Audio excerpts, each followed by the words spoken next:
Hello, খাতা pen নিয়ে নেবেন, খাতা পেন সঙ্গে নিয়ে নেবেন সকলে।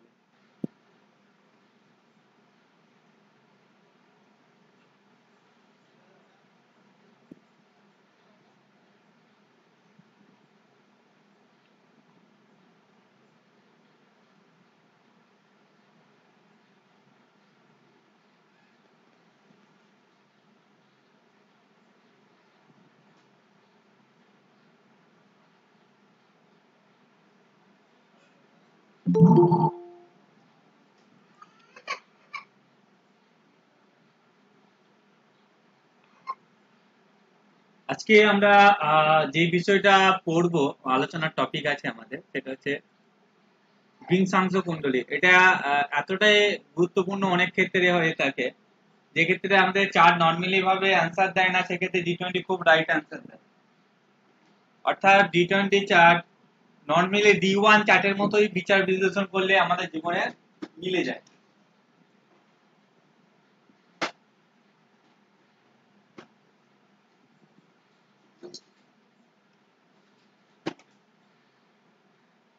তাই এই চার্টটা দেখা আমাদের প্রত্যেক ব্যক্তিকে করণীয়, বিশেষ করে আমরা যারা জ্যোতিষ চর্চা করি। সূক্ষ্মতম বিচারের ক্ষেত্রে কাজে লাগে, তবে আমি যে সবসময় যে ব্যবহার করি এই চারটা সেটা কখনোই না, বাট হ্যাঁ প্রয়োজনে ব্যবহার করে থাকি।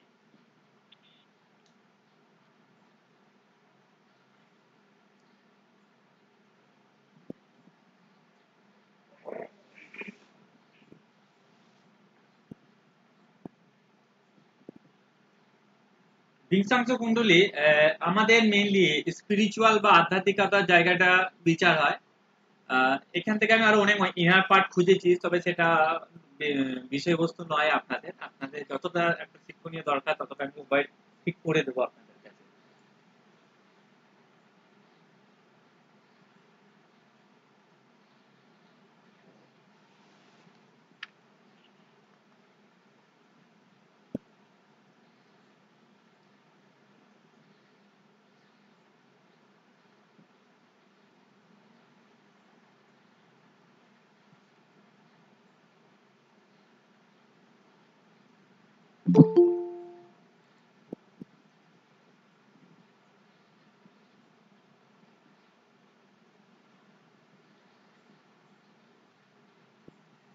আমরা জ্ঞান বা যে আধ্যাত্মিকতার বিষয়গুলি আমরা জি20 জানতে পারবো। এখানে যে 20খানা দৈত্যীর কথা, মানে দেবতাদের কথা বা দেবীদের কথা আছে, সেগুলো কাদের উপর বেস করে আছে কেউ জানেন? কারো জানা আছে কাদের উপর বেস করে আছে?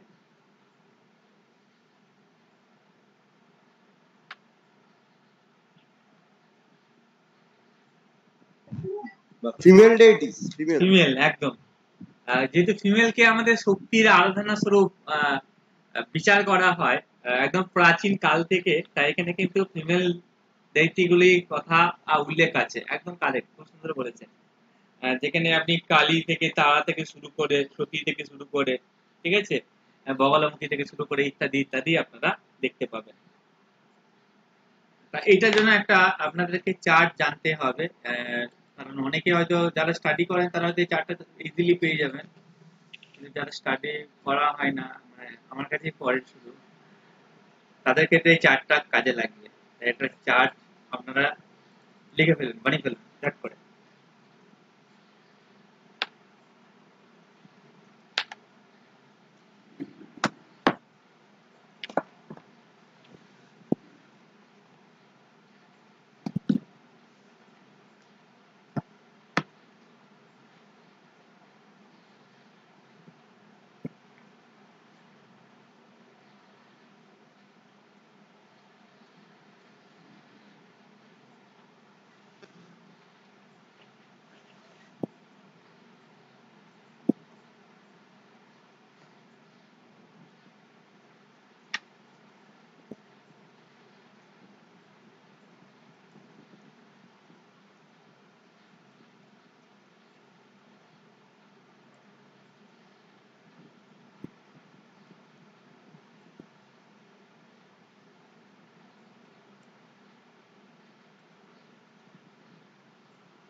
এভাবে কটা দাগ টানবেন বলুন তো? 20টা ভাগ করবেন। হ্যাঁ, কয়টা ভাগ করবেন এটা গো? 20টা।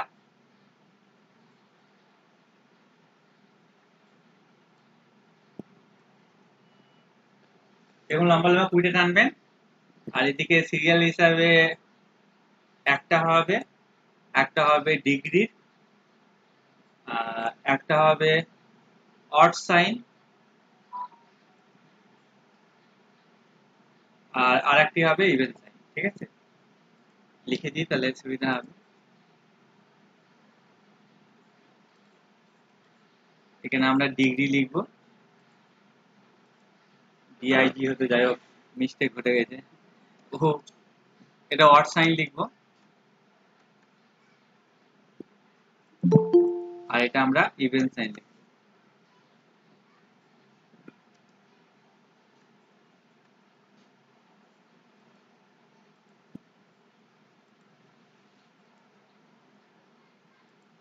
আমরা এদিকে অড সাইন লিখবো আর এদিকে ইভেন সাইন লিখবো। ঠিক আছে, আর এদিকে নাম্বার করে নেবো 1 2 3 এভাবে। হ্যাঁ, কন্টিনিউয়াসলি 20 পর্যন্ত।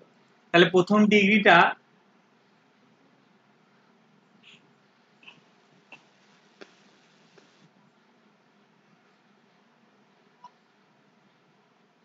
কত? 0 থেকে কত হবে? কে বলতে পারবে?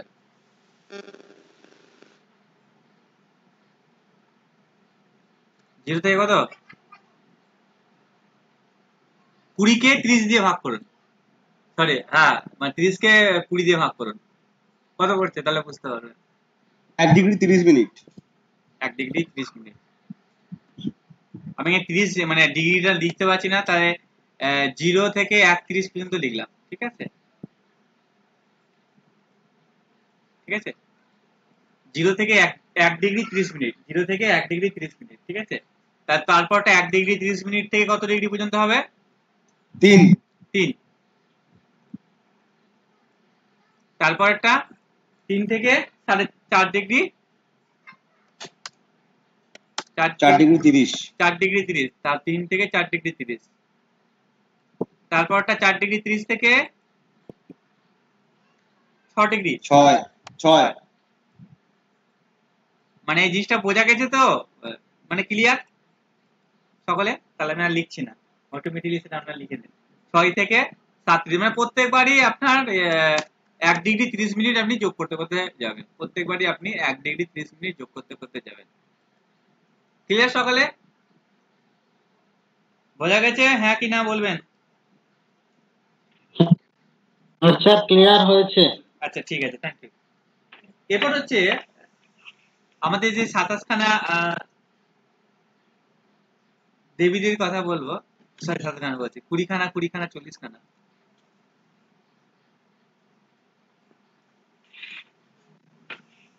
এক নম্বর হচ্ছে কালী,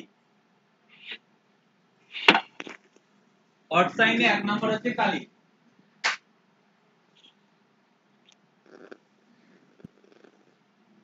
এক নম্বর হচ্ছে কালী, হ্যাঁ, অড সাইনে।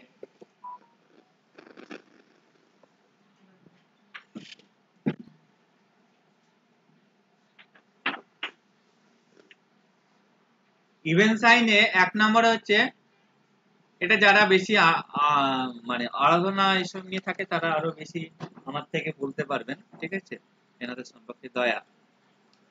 2 নম্বর হচ্ছে গৌরী।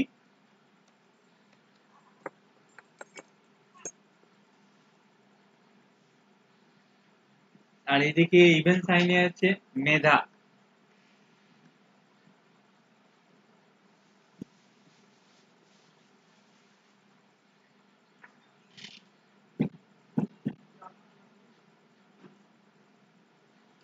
তারপর হচ্ছে জয়া।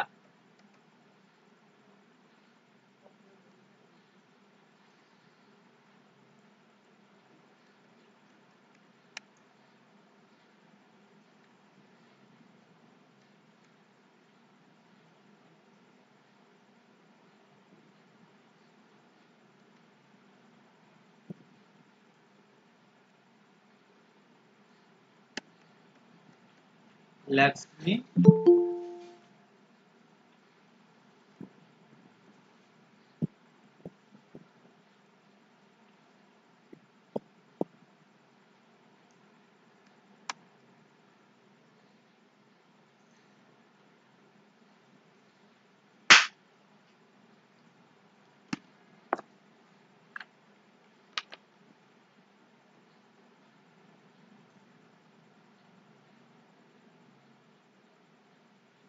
পিশাচিনী। তারপরে হচ্ছে আপনার বিজয়া।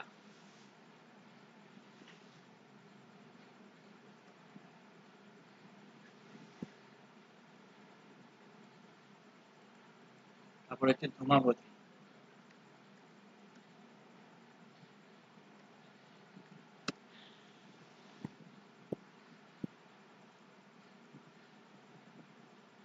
তারপরে হচ্ছে বিমলা। বিমলা। তারপরে হচ্ছে মাতঙ্গী।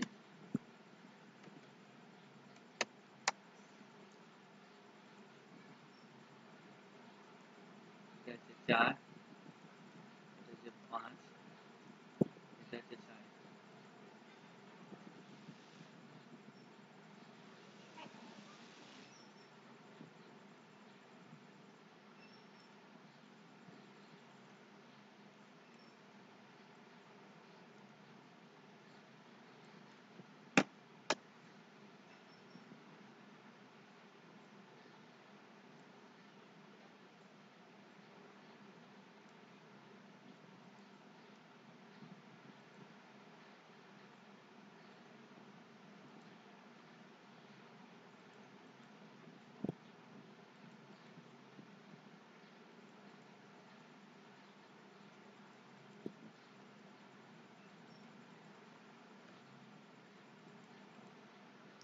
7 নাম্বার হচ্ছে আপনার সাথী।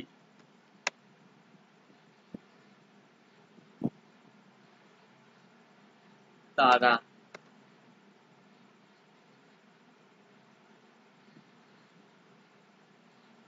9 নাম্বার হচ্ছে জ্বালামতি।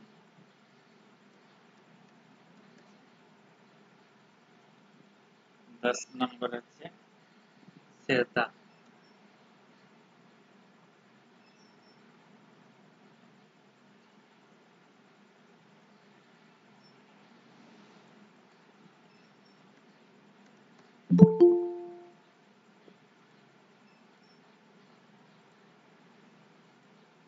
ললিতা। 12 নাম্বার হচ্ছে বাগলামুখী।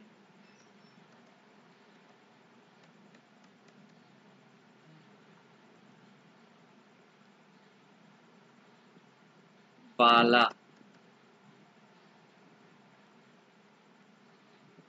দেখা যাক তো, সবাই লিখে নেবেন, হ্যাঁ। ভাদ্রা।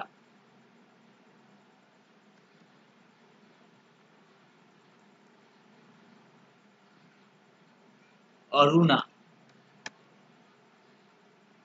জনার্দন দা ক্লাসে আছেন আজকে?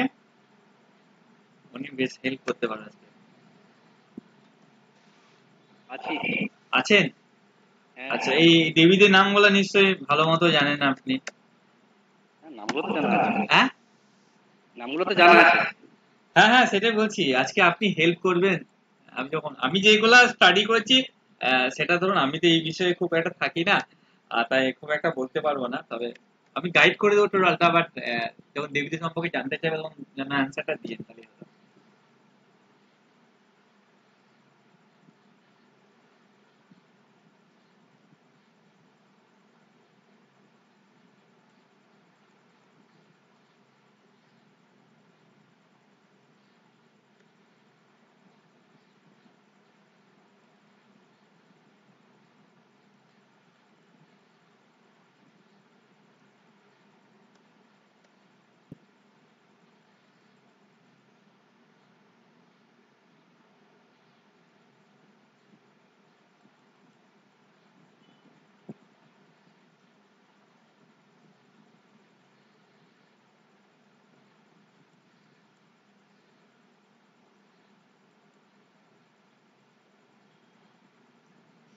ঠিক আছে, লিখে ফেলুন, লেখা হলে বলবেন।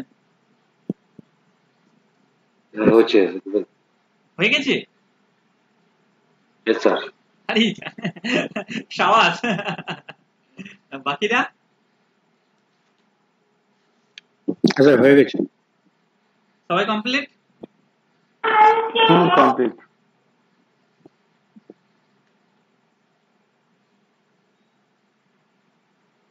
আমি তাহলে এটা মুছে দিতে পারি? Okay sir. মুছে দিচ্ছি তাহলে আমি, হ্যাঁ, তাহলে আমি বাকি 8টা লিখতে পারবো।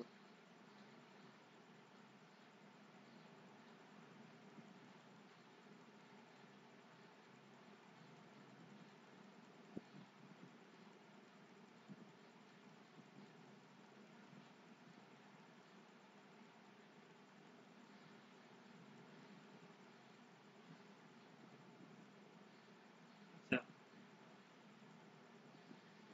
এত অব্দি যাচ্ছে, আচ্ছা আচ্ছা, ঠিক আছে, এখান থেকে শুরু করি। কত আগে 12টা লিখেছিলাম না? 13, 14,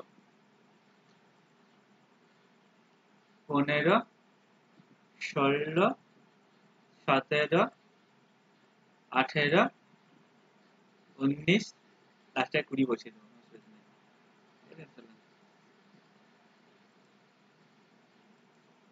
15, sorry, 15, 16, 17, 18, 19, 20। আচ্ছা,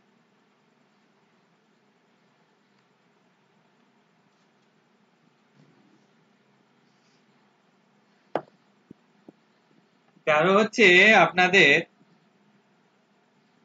কত ডিগ্রি থেকে কত ডিগ্রি হবে? 18 থেকে 19। 18 ডিগ্রি থেকে 19-30। বাহ, এক্সেলেন্ট। পি আর এ পতঙ্গিরা, আশা করি এটা সবাই জানেন। তার নাম হচ্ছে পতঙ্গিরা। স্পেলিং মিস্টেক গুলো সেটা ম্যানেজ করে নেবেন একটু বুঝে। সাচি,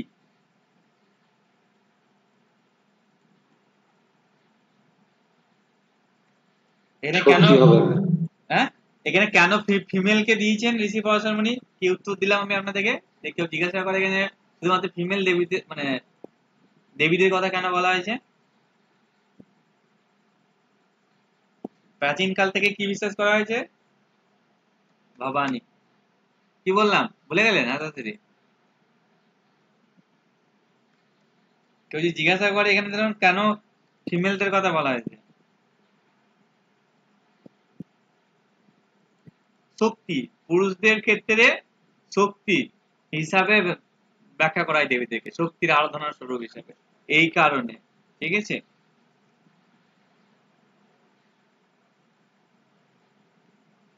মানে আপনার পত্নী আপনার উপর যে আশীর্বাদ স্বরূপ হবে সেই জিনিসটাই তো সোজা কথা, এটুকুই বলার। 18 নম্বর হচ্ছে আপনাদের জয়া।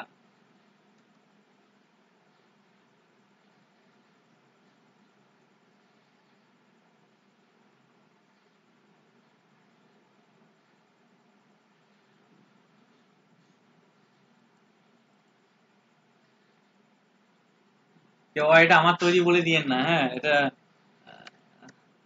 বৃহৎ পরাশর থেকে কালেক্ট করা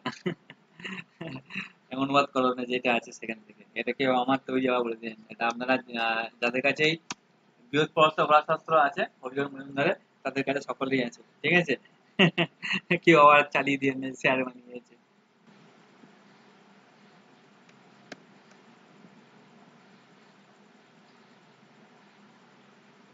স্যার 3 নম্বরে জয়া ছিল। ওই জয় এই জয়ের মধ্যে ডিফারেন্স আছে, ফিরে চলুন আমি ব্যাখ্যা করতে করতে দেখে নেবো।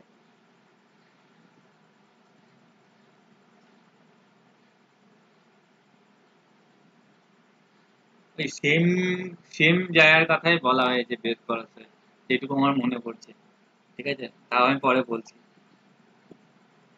কত নম্বর হচ্ছে? 14 নম্বর। জয়া মিন্স মানে ভিক্টরি, মানে জয় যেটা বোঝায়।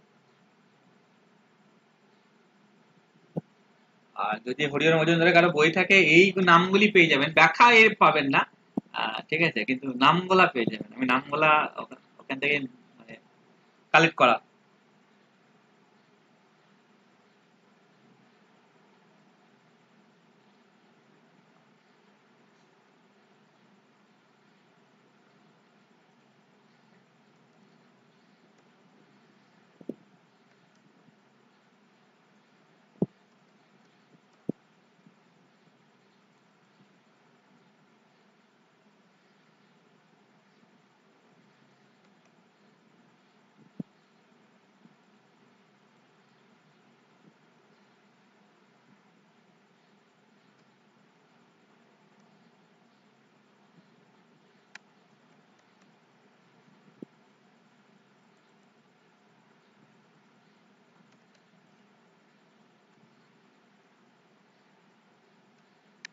ভৈরবী। 19 নাম্বার হচ্ছে মাঙ্গালা, লাস্ট আছে অপরাজিতা।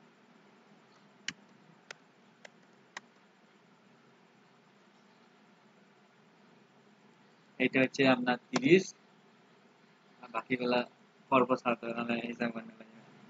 13 নাম্বার ছিল আপনার 18 থেকে 19 ডিগ্রি 30 মিনিট, কারণ এক একটা রাশিতে আমরা D20 তে পাই 1 ডিগ্রি 30 মিনিট করে, ঠিক আছে। 20 নম্বরে ছিল, সরি 14 নম্বরে আপনার তাহলে 19:30 থেকে 21 ডিগ্রি, 19:30 থেকে 21 ডিগ্রি।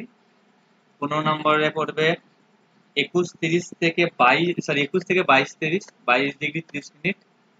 আর 16 নম্বরে পড়বে আমাদের 22 ডিগ্রি 30 মিনিট থেকে 24 ডিগ্রি, 24 ডিগ্রি। 24 ডিগ্রি থেকে আমাদের পড়বে 25 degree 30 minute, 30 minute. 25 degree 30 minute থেকে আমাদের পড়বে 27 ডিগ্রি, 27 ডিগ্রি। 27 ডিগ্রি থেকে আমাদের পড়বে 28 degree 30 minute, 28 degree 30 minute, last 30 degree. Complete हो गए। 17 ইভেন্ট সামনে থেকে এটা ভুবনেশ্বরে হবে। দাঁড়ান 17 ইভেন্ট সামনে একটু দাঁড়ান, বলুন কি বলেন? 17 এর ইভেন্ট সামনে যেটা লিখছেন এটা কি ভুবনেশ্বরে হবে না? ভুবনেশ্বরী নয়, Bhubaneshwari. Bhubaneshwari, okay sir, confuse হয়ে যাবে স্যার। এই সমরাশিতে 12 নম্বরে ওটা কি হবে? সমরাশিতে 12 নম্বরে মাঝে মাঝে ইংলিশ বলবেন, হ্যাঁ, গন্ডগোল হয়ে যাবে, মানে জোর সংখ্যার রাশি গুলিতে। মানে বগলার এই বিষম রাশিতে, সমরাশিতে ছুচুকা। হ্যাঁ হ্যাঁ, চুচুকা। এই যে এই বিষয়গুলো আপনারাই সহযোগিতা করবেন বললাম, দেবী নিয়ে। আচ্ছা দেখো কমপ্লিট এটা, ঠিক আছে।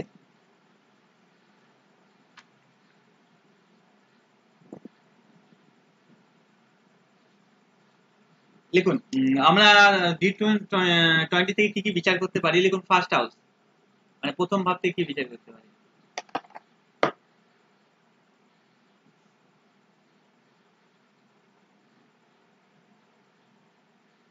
আপনি কিরকম আধ্যাত্মিকতা জগতে যেতে পারবেন এবং সাকসেসফুল হবেন।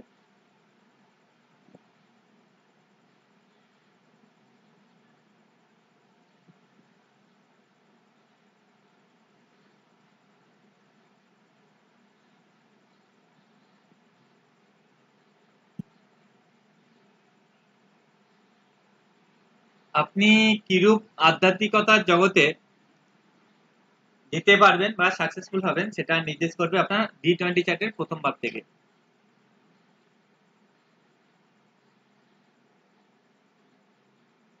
আর আমরা এমনিও জানি যে ফার্স্ট হাউস হচ্ছে আমাদের ধর্ম ত্রিকোণের মধ্যে পড়ে, যেহেতু আমরা এখানে আধ্যাত্মিক জ্ঞান নিয়ে পড়ছি তাই এখানে আমরা এই বিষয়টা বলতে পারি ফার্স্ট হাউস আমাদের কি ত্রিকোণের মধ্যে পড়ে, ধর্ম ত্রিকোণের মধ্যে পড়ে, ঠিক আছে।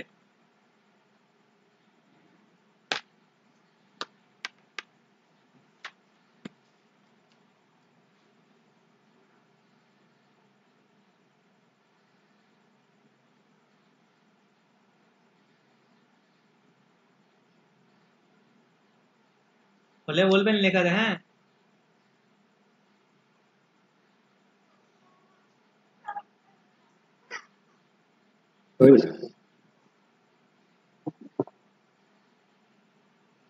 তবে ফার্স্ট হাউস এমনি তো প্রত্যেকটা সোর্স গ্রহে ইম্পর্টেন্ট, কিন্তু D20 চার্টের যেহেতু ফার্স্ট হাউসটা একটা ধর্ম ত্রিকোণের মধ্যে পড়ছে, হ্যাঁ,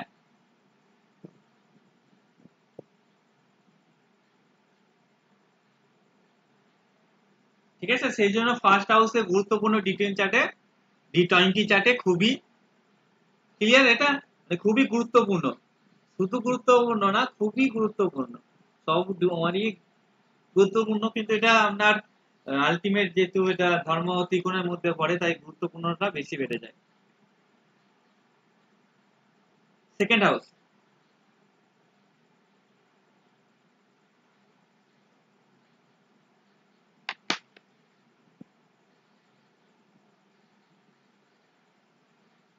আপনি ধর্ম সংক্রান্ত কেমন কথা বলতে চাইবেন বা পছন্দ করবেন, ধর্ম সংক্রান্ত বিষয়ে কথাবার্তা।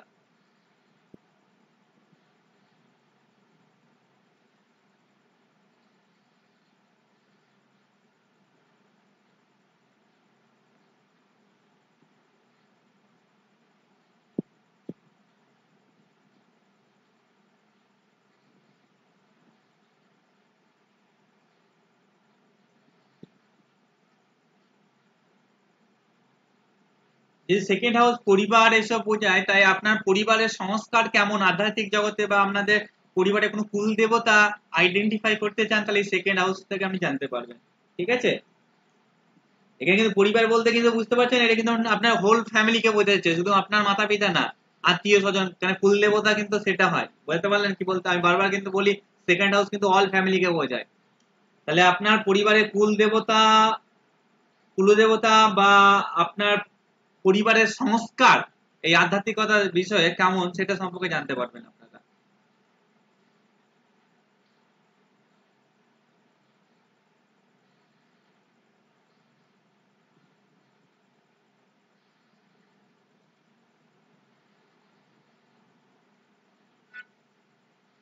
বলে বলবেন।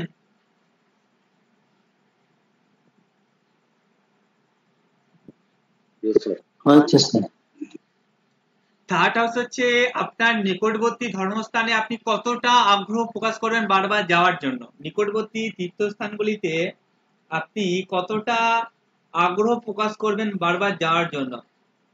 মানে আমাদের ধরুন এখান থেকে কঙ্কালীতলা কাছে, তা আমি এখানে কতবার কঙ্কালীতলা মন্দির যেতে চাই মায়ের পিঠে বা সতীপীঠে, সেটা আমার কাছে থার্ড হাউসটা বলতে চাইবে, মানে বোঝাতে পারলাম বিষয়টা কোনটা বোঝাতে চাইছি, ঠিক আছে। আমার এখান থেকে তারাপীঠটা যদিও কাছে, হ্যাঁ, তবে কঙ্কালীতলাটা বেশি কাছে, ঠিক আছে, তারপরে ফুল্লরতলা আছে, হ্যাঁ, ঠিক আছে।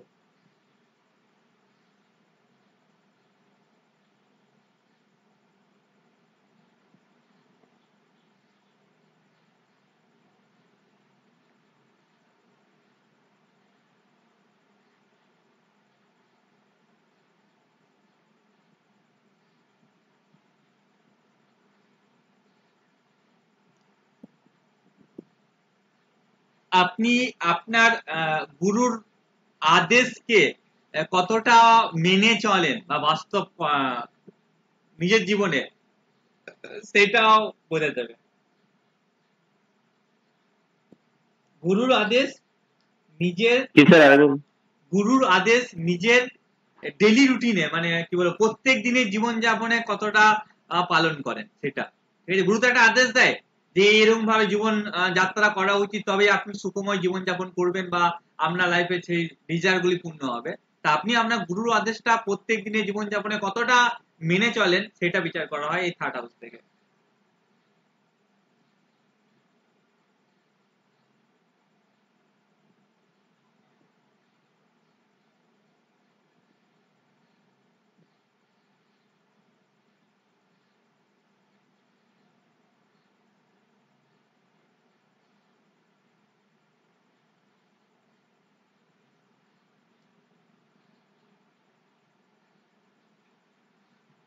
বলবেন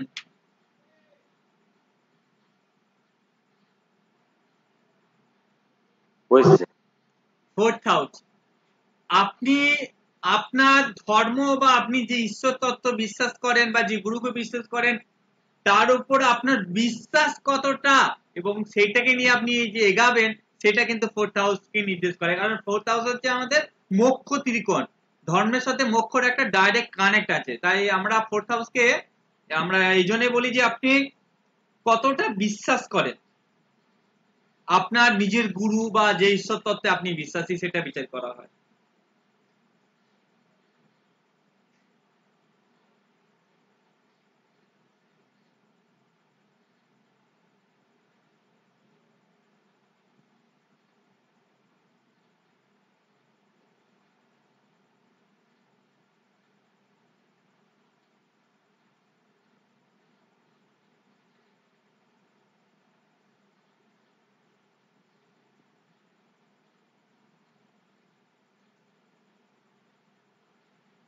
কারণ মোক্ষ লাভ করতে গেলে তো আপনাকে তার অস্তিত্বকে বিলিভ করতে হবে না, সেই জায়গায় বিশ্বস্ত রাখতে হবে, তবেই না আপনি সেই উদ্বেগে পৌঁছাতে পারবেন। তো সেই জন্য ফোর্থ হাউস মোস্ট ইম্পর্টেন্ট আর একটা ভাব বলতে পারেন D20 ক্ষেত্রে।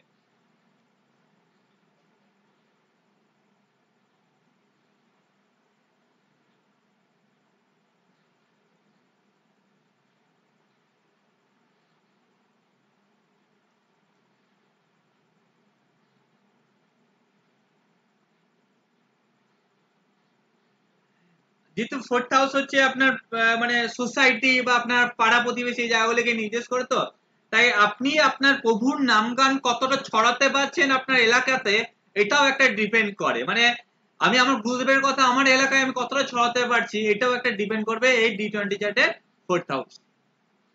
বলতে পারলাম কি বলতে চাইলাম, ক্লিয়ার?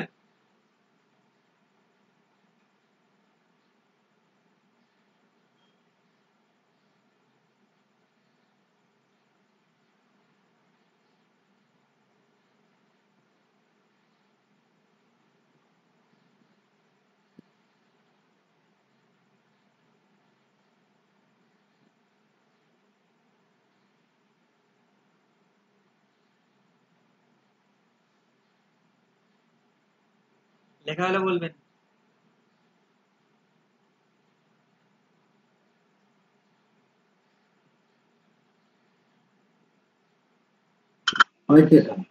আচ্ছা, পঞ্চম ভাব, দেখুন আমরা পঞ্চম ভাবকে এমনি অলওয়েজ গুড ভাব বা সর্বোপরি একটা ভালো ভাব বলে বর্ণনা করি। দেখুন আমরা অনেকে মন্ত্র জপ করেছে, মন্ত্র সিদ্ধির কথা বলি, তো এই একজন ব্যক্তি তার মন্ত্র সিদ্ধি করতে পারবে কিনা সেটা কিন্তু আমাদের এই ফিফথ হাউস থেকে বিচার করা হয়ে থাকে।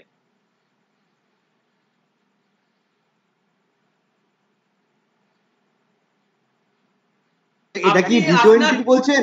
হ্যাঁ, এটা কি D20 থেকে বলছেন? হ্যাঁ D20 থেকে মানে ফিফথ হাউসের ব্যাপারটা যেটা বলছেন, হ্যাঁ মানে D20 মন্ত্র থেকে, সিদ্ধ যেটা বলছেন। হ্যাঁ D20 চার্টেরই বলছি সব।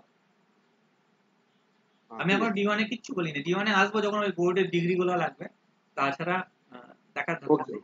ঠিক আছে। আমাদের ফিফথ হাউস কি বলি আমরা, ভালোবাসার জায়গা বলি, লাভ। তা আপনি আপনার গুরু বা আপনি যে ঈশ্বরকে বিশ্বাস করেন কতটা পরিমাণ তার প্রতি হৃদয় সম্পূর্ণ বা ভালোবাসেন সেটাও কিন্তু বিচার করা হয়ে থাকে এই ফিফথ হাউস থেকে।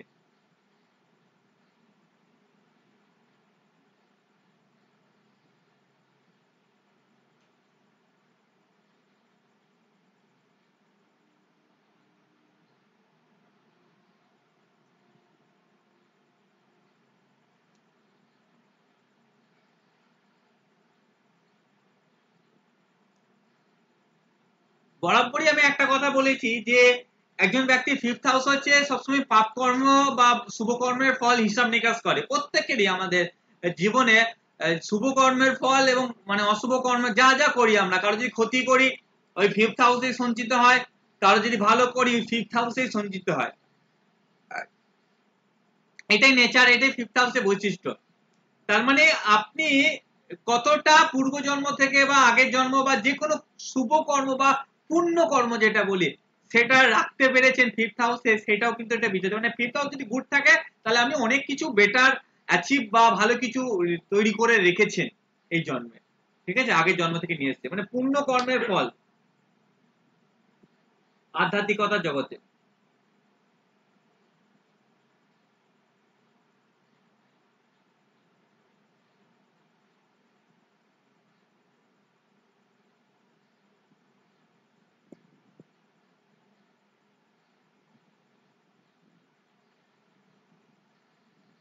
এই ফিফথ হাউসই সচরাচর আমাদের কোন ইষ্টদেবকে মানে পালন করা উচিত বা ধরা উচিত, এই ফিফথ হাউসই আমাদের বেশিরভাগ ইন্ডিকেট দিয়ে থাকে। এই পঞ্চম ভাবই আমাদের বলে যে কোন দেবদেবীর উপাসনা করা উচিত, ঠিক আছে।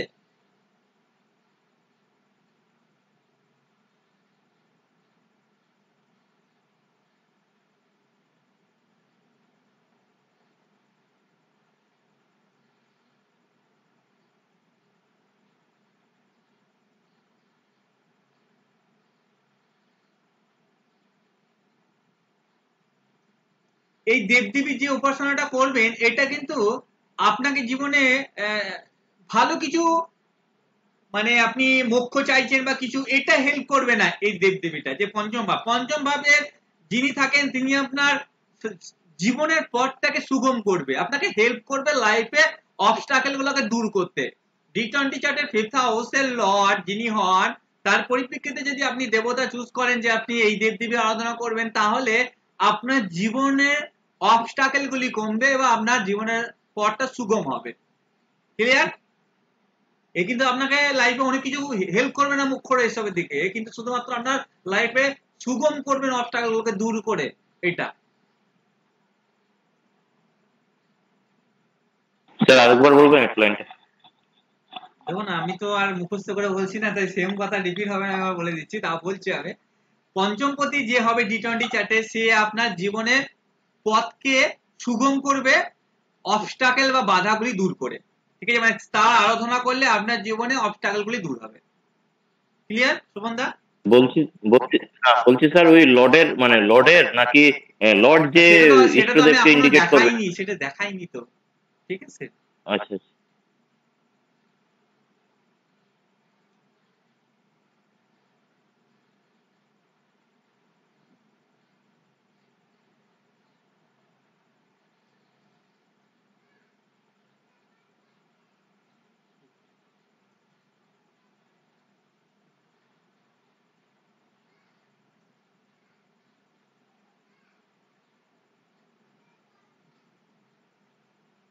হলে বলবেন।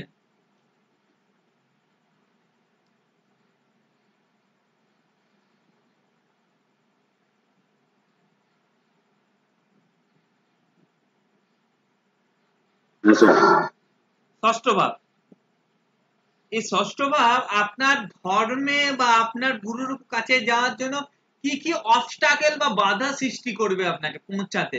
মানে আপনি ধরুন কোনো মন্ত্র সিদ্ধির জন্য যাচ্ছেন, অথবা আপনি ধরুন কোনো গুরুর আরাধনা বা ঈশ্বর আরাধনা যাচ্ছেন, আপনার কি কি বাধা অতিক্রম করতে হবে বা কি কি বাধা ফেস করতে পারেন মোটামুটি ভাবে এইটা সিক্স হাউস থেকে বিচার করা হয়।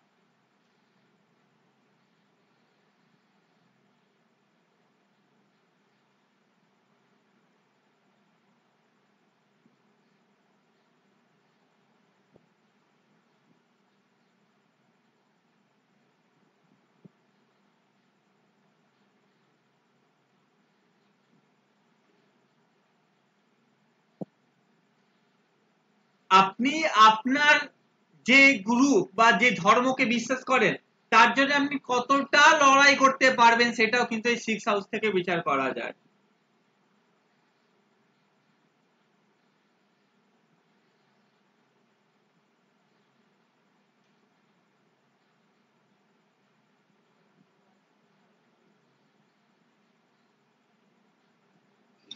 স্যার লাস্ট কথাটা শোনা যায়নি। আপনি আপনার ধরুন আপনি একজন ঈশ্বর বিশ্বাসী, তো তাকে পাওয়ার জন্য বা তার যদি বিপক্ষে কেউ কিছু বলে তা আপনি কতটা লড়াই করতে পারবেন, ঠিক আছে? কথা বললাম, এইটা হ্যাঁ স্যার, বলতে ঠিক। চাইছি।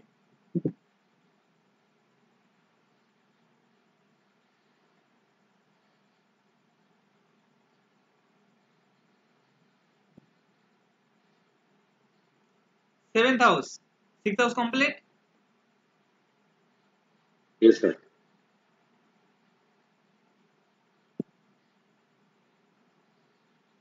সেভেন্থ হাউস মেইনলি আমাদের সামনে পক্ষকে বোঝায়, তো তাই আপনি কতটা কোনো মন্ত্র বা ধর্মের প্রতি কর্তব্যপরায়ণ হবেন বা সেন্সফুল হবেন এই জিনিসটা বিচার করা হয়। মানে আপনি আপনার রেসপন্সিবিলিটি গুলি তার ঠিকঠাক ভাবে পালন করছেন কিনা, দায়িত্ববান যে জিনিসটা বলি।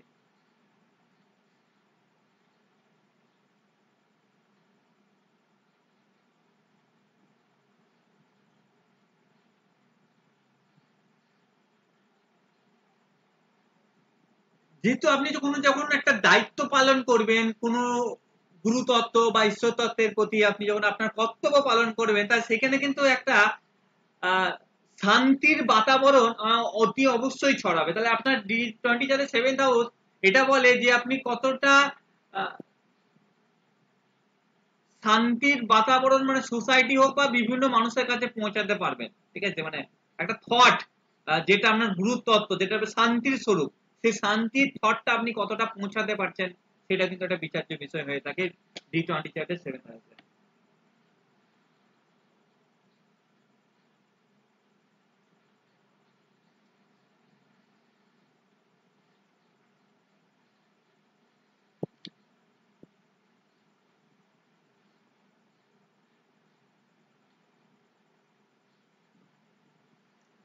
যেহেতু 7th হাউসকে অপরপক্ষ বলা হয়, D20 চার্ট যেহেতু আধ্যাত্মিক জ্ঞান, তাই আবার অনেক ক্ষেত্রে এটাও বলা হয় ঈশ্বর আপনার প্রতি কতটা সহৃদয় আছেন বা ঈশ্বর কতটা আপনার প্রতি মানে আছে, মানে আপনার প্রতি, আপনার কাজের প্রতি বা মানে আধ্যাত্মিক কাজের প্রতি কতটা সহৃদয় বা আপনাকে সহায়তা করবেন, এটাও কিন্তু এই 7th হাউস থেকে কিন্তু বিচার করা হয়ে থাকে। মানে এখানে অপরপক্ষ বলতে গেলে ডাইরেক্টলি তো আধ্যাত্মিকতার হিসাবে তিনি আসবেন, ঠিক আছে? তাই আপনাকে কতটা সহযোগিতা করবেন বা আপনার প্রতি কতটা সহৃদয় আছে সেটা।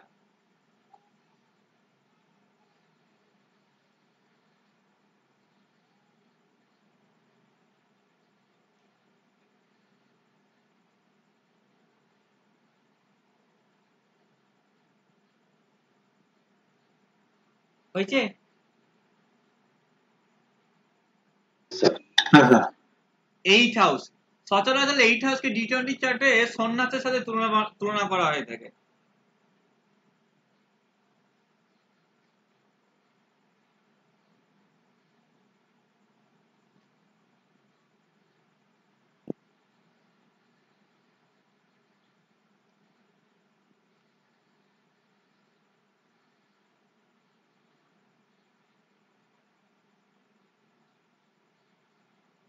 আপনি কোন রকম মানে কোন গোপন আধ্যাত্মিকতার বিষয়ে, যেমন তন্ত্রের মতো একটা গোপন বিদ্যা আছে যেটা সামনে প্রকাশ করা যাবে না, এরকম কোন রকম চর্চা করবেন কিনা, এটাও কিন্তু এই 8th হাউস প্রোভাইড করে, ঠিক আছে? মানে গোপন ধর্মচর্চা বলতে পারেন, মানে যেটা আপনি বলতে চাইবেন না বা বলা উচিত হবে না, এরকম কোন সিক্রেট বা গোপন কিছু চর্চা করা, ঠিক আছে? ধর্ম সংক্রান্ত বিষয় বা আপনার ইষ্টদেব বা যে কোনো বিষয় হোক।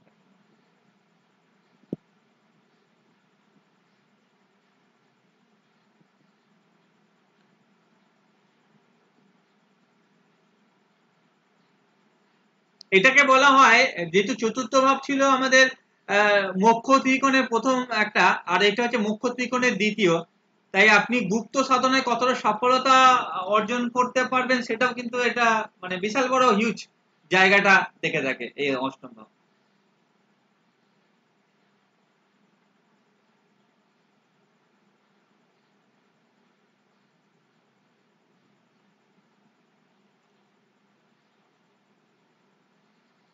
যেহেতু 8 হাউস হচ্ছে সমস্যার ভাব, তাই আপনার আধ্যাত্মিকতার জগতের মেন সমস্যাটা কি সেটা কিন্তু 8 হাউস প্রোভাইড করে। কি বললাম বুঝতে পারলেন? আপনার আধ্যাত্মিকতার জগতের মেন সমস্যাটা কি সেটা এই অষ্টম ভাব প্রোভাইড করে।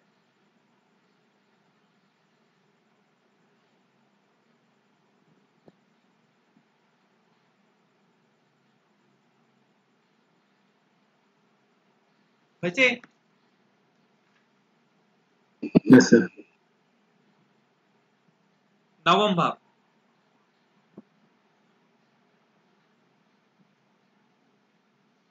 খুব ভালো ভাব বলা হয়।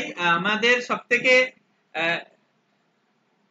টি20 চার্টে নবম ভাবকে যেহেতু এমনি ধর্মের ভাব বলা হয়, তাই নবম ভাব বা 9th হাউস আমাদেরকে ভালো রকম ভাবে আপনার আপনি আপনার ধর্ম বা সাধনা কতটা পরিমাণ করতে পারবেন বা কিরকম করবেন এইগুলি সম্পর্কে, বা মানুষের কাছে কিরকম ভাবে পৌঁছাতে চাইবেন এগুলি বিচার করা যায়। মানে আপনি আপনার গুরুকে কিভাবে উপস্থাপন করছেন বা আপনার গুরুর তত্ত্ব কিভাবে তুলে ধরছেন, ঠিক আছে, বা আপনি যে ধর্মকে বিশ্বাস করছেন সেটা কতদূর বিস্তার ঘটাচ্ছেন, এই সমস্ত কিছু মানে ধর্ম সংক্রান্ত যাবতীয় শুভ দিকগুলি এই 9th হাউস থেকে বিচার করা হয়, যেটা আপনার সাথে সম্পর্কিত।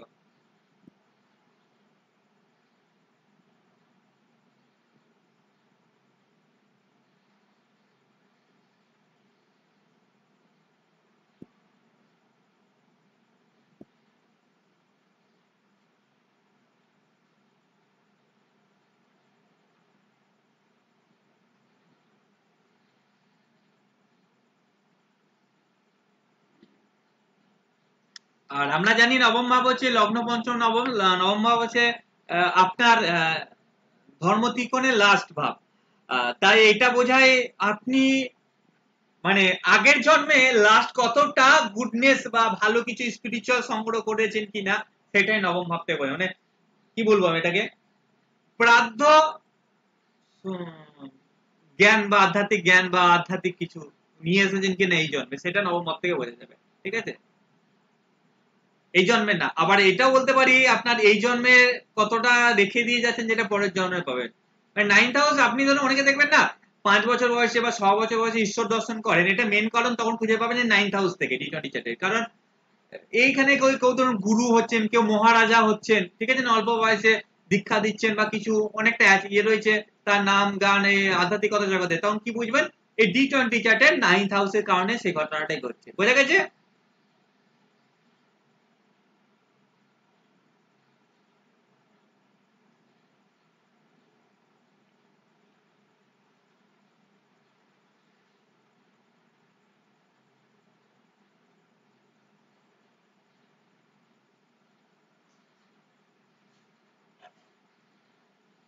ক্লিয়ার সকলে? Yes, sir. যারা গুরু, ঠিক আছে, মানে সমস্ত কিছু যখন অনেকে আছে না মহারাজা হন বা কিছু, এই সমস্ত কিছু আমরা এই নবম ভাব থেকে বিচার করতে পারি।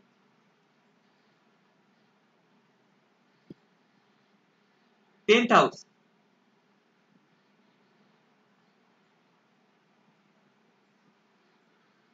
আপনি কতটা ধৈর্যশীল বা কতটা কি বলবো অপেক্ষা করতে পারেন বা ওয়েট করতে পারেন নিজের ধর্মের জন্য। মানে দেখুন কারো ঈশ্বর লাভ করতে গেলে হয়তো 7 জন্ম পেরিয়ে যাচ্ছে, 10 জন্ম পেরিয়ে যাচ্ছে, কারো 6 বছরে হয়ে যাচ্ছে। তার মানে কি তার নবম ভাবের কারণে হচ্ছে। বা কেউ ধরুন 55 বছর বয়সে, কেউ 60 বছর বয়স থেকে। এই পেশেন্টটা আপনার কতদিন আছে বা আপনার ধৈর্য কতদিন রয়েছে আপনার গুরুর প্রতি, আপনি প্রাপ্তি না হওয়া পর্যন্ত আপনি দীর্ঘদিন ধ্যানে রয়েছেন বা কাজ করে যাচ্ছেন, আপনি লাভ পাচ্ছেন না, এই জিনিসটা আমরা 10th হাউস থেকে বিচার করতে পারি টি20 চার্টে। বোঝাতে পেরেছি না পারিনি?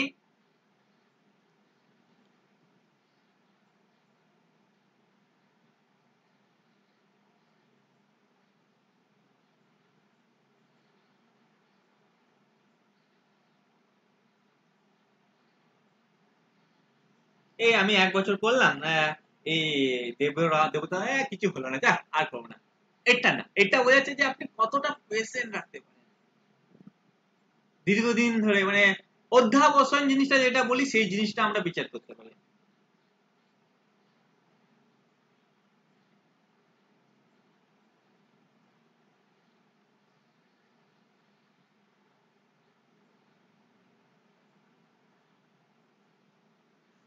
যেহেতু অধ্যাবসান বা আপনার পেশেন্ট দীর্ঘদিন যখন হয়, তাহলে আপনি ভগবান বা ঈশ্বর বা আপনার গুরুকে কি করতে পারবেন, অনুভব করতে পারবেন, তবেই না এতদিন ধরে থাকবেন, নাহলে শরীরে থাকা যাবে। ঠিক আছে, কিছু তো হলো তো ফিল করবেন, না তো আপনি ছেড়েই দিতেন, তাই না? তাহলে আপনি আপনার গুরু বা আপনার ঈশ্বর, আপনি যাকে যেটা বিশ্বাস করেন, তাকে কতটা অনুভব করতে পারবেন, সেটা কিন্তু বিচার্য বিষয়।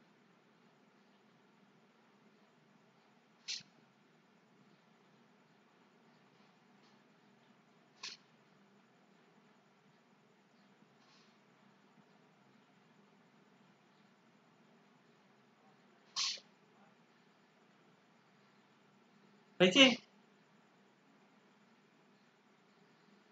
আচ্ছা,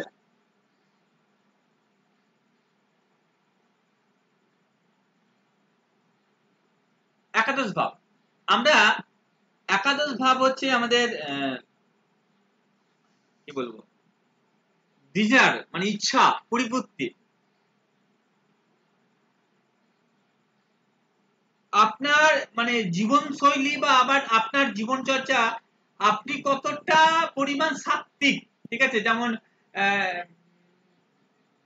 পোশাক পরিচ্ছদ যেমন ধারণ করেন, মানে একজন আধ্যাত্মিকতার ব্যক্তিকে যেভাবে ধারণ করা উচিত বা করে থাকেন তারা, ঠিক আছে, সেটা কিন্তু 11th হাউস থেকে বিচার করা হয়ে থাকে। প্রপারলি হয়তো ওয়ার্ড ইউজ করতে পারছি না আমি, সেটা আপনারা বুঝতে পারবেন যে আমি কি বলতে চাইছি। হ্যাঁ, মানে দেখবেন দেব মহারাজারা দেখবেন একটা তাদের বসনটা আলাদা প্রকার হয়ে থাকে। এই যে আমাদের, ঠিক আছে, বাহ্যিক পোশাক আমরা কেমন ধরনের পরবো বা কিছু পালনের জন্য, সেটা কিন্তু এই 11th হাউস থেকে আমরা বিচার করতে পারি, ঠিক আছে, মানে নিয়ম নিষ্ঠা, যা যা করণীয়, ঠিক আছে। দেখবেন অনেকে দেখবেন সাদা বসন্ত পরে থাকে, অনেকে দেখবেন গোলাপি, ঠিক আছে, অনেকে গেরুয়া। এই যে জিনিসটা, এটা 11th হাউস থেকে বোঝা যাবে। বলতে সক্ষম হয়েছি কি বিচার করা হয় আলটিমেট? বোঝাতে পেরেছি না বোঝাতে পারিনি? হ্যাঁ স্যার, আচ্ছা, থ্যাংক ইউ।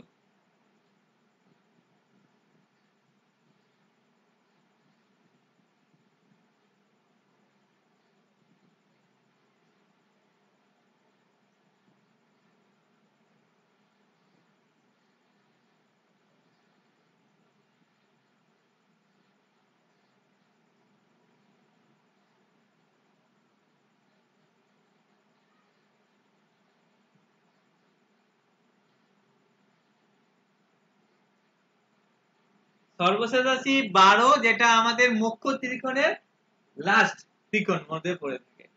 ত্রিকোণ নিয়ে একটা লেখা লিখেছিলাম, ওই তো ইয়ে, আমাকে কি নাম, সুরেন্দ্রনাথ সহযোগিতা করেছে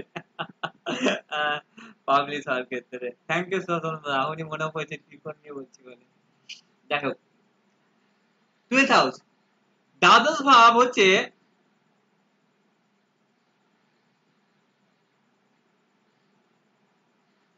দেখুন, এটা হচ্ছে আমরা যদি বলি নবম ভাব গুরু বা মহারাজা, তাহলে নবম ভাবের এটা কত নম্বর ভাব পড়ে? এটা 4th। 9th হাউসের 4th পড়ে। তার জন্য দেখবেন ওই যে কোন ব্যক্তি আশ্রমের গুরু বা গুরু শিষ্যের যে জায়গাটা, এটা কিন্তু দ্বাদশ ভাব থেকে বিচার করা হয় থাকে। ব্যক্তি নিজে আশ্রমের গুরু বা সে মানে গুরু শিষ্যর একটা ভালো সম্পর্ক স্থাপন হবে কিনা, তার চার্ট থেকে একটা এটা বিচার্য বিষয় হয়ে থাকে।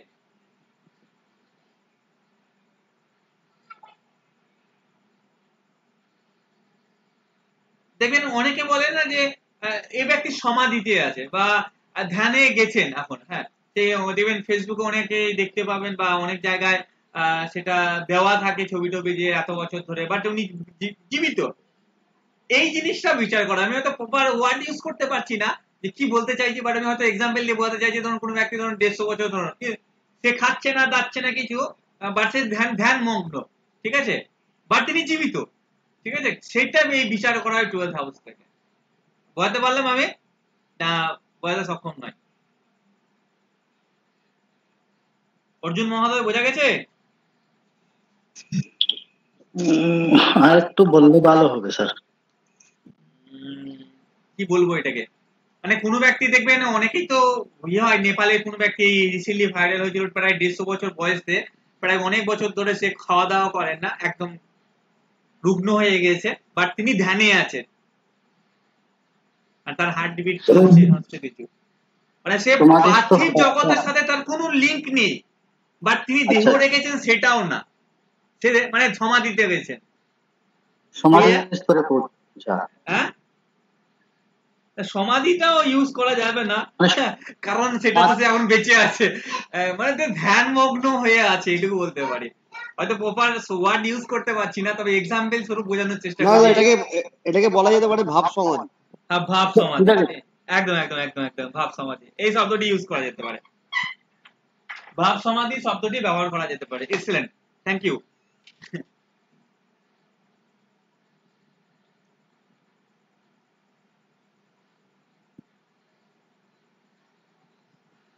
আপনারা কি দেখেন না, বহু জায়গায় তো ছবিটা রিসেন্টলি একটা বৌদ্ধদের ইয়ে হয়েছিল, প্রায় 150 বছর বয়স ছিল।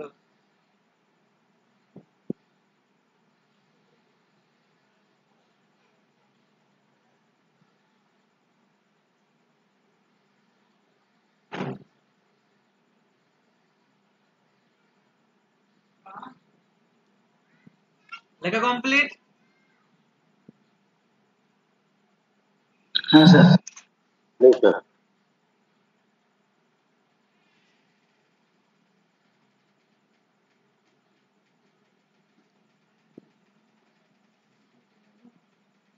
D20 চার্টে আধ্যাত্মিকতার মোস্ট ইম্পর্টেন্ট প্ল্যানেট গুলি কাকে কাকে বলতে পারি?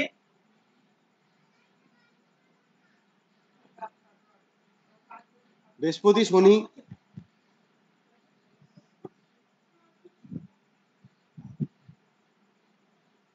বৃহস্পতি তো অবশ্যই, আর শনি।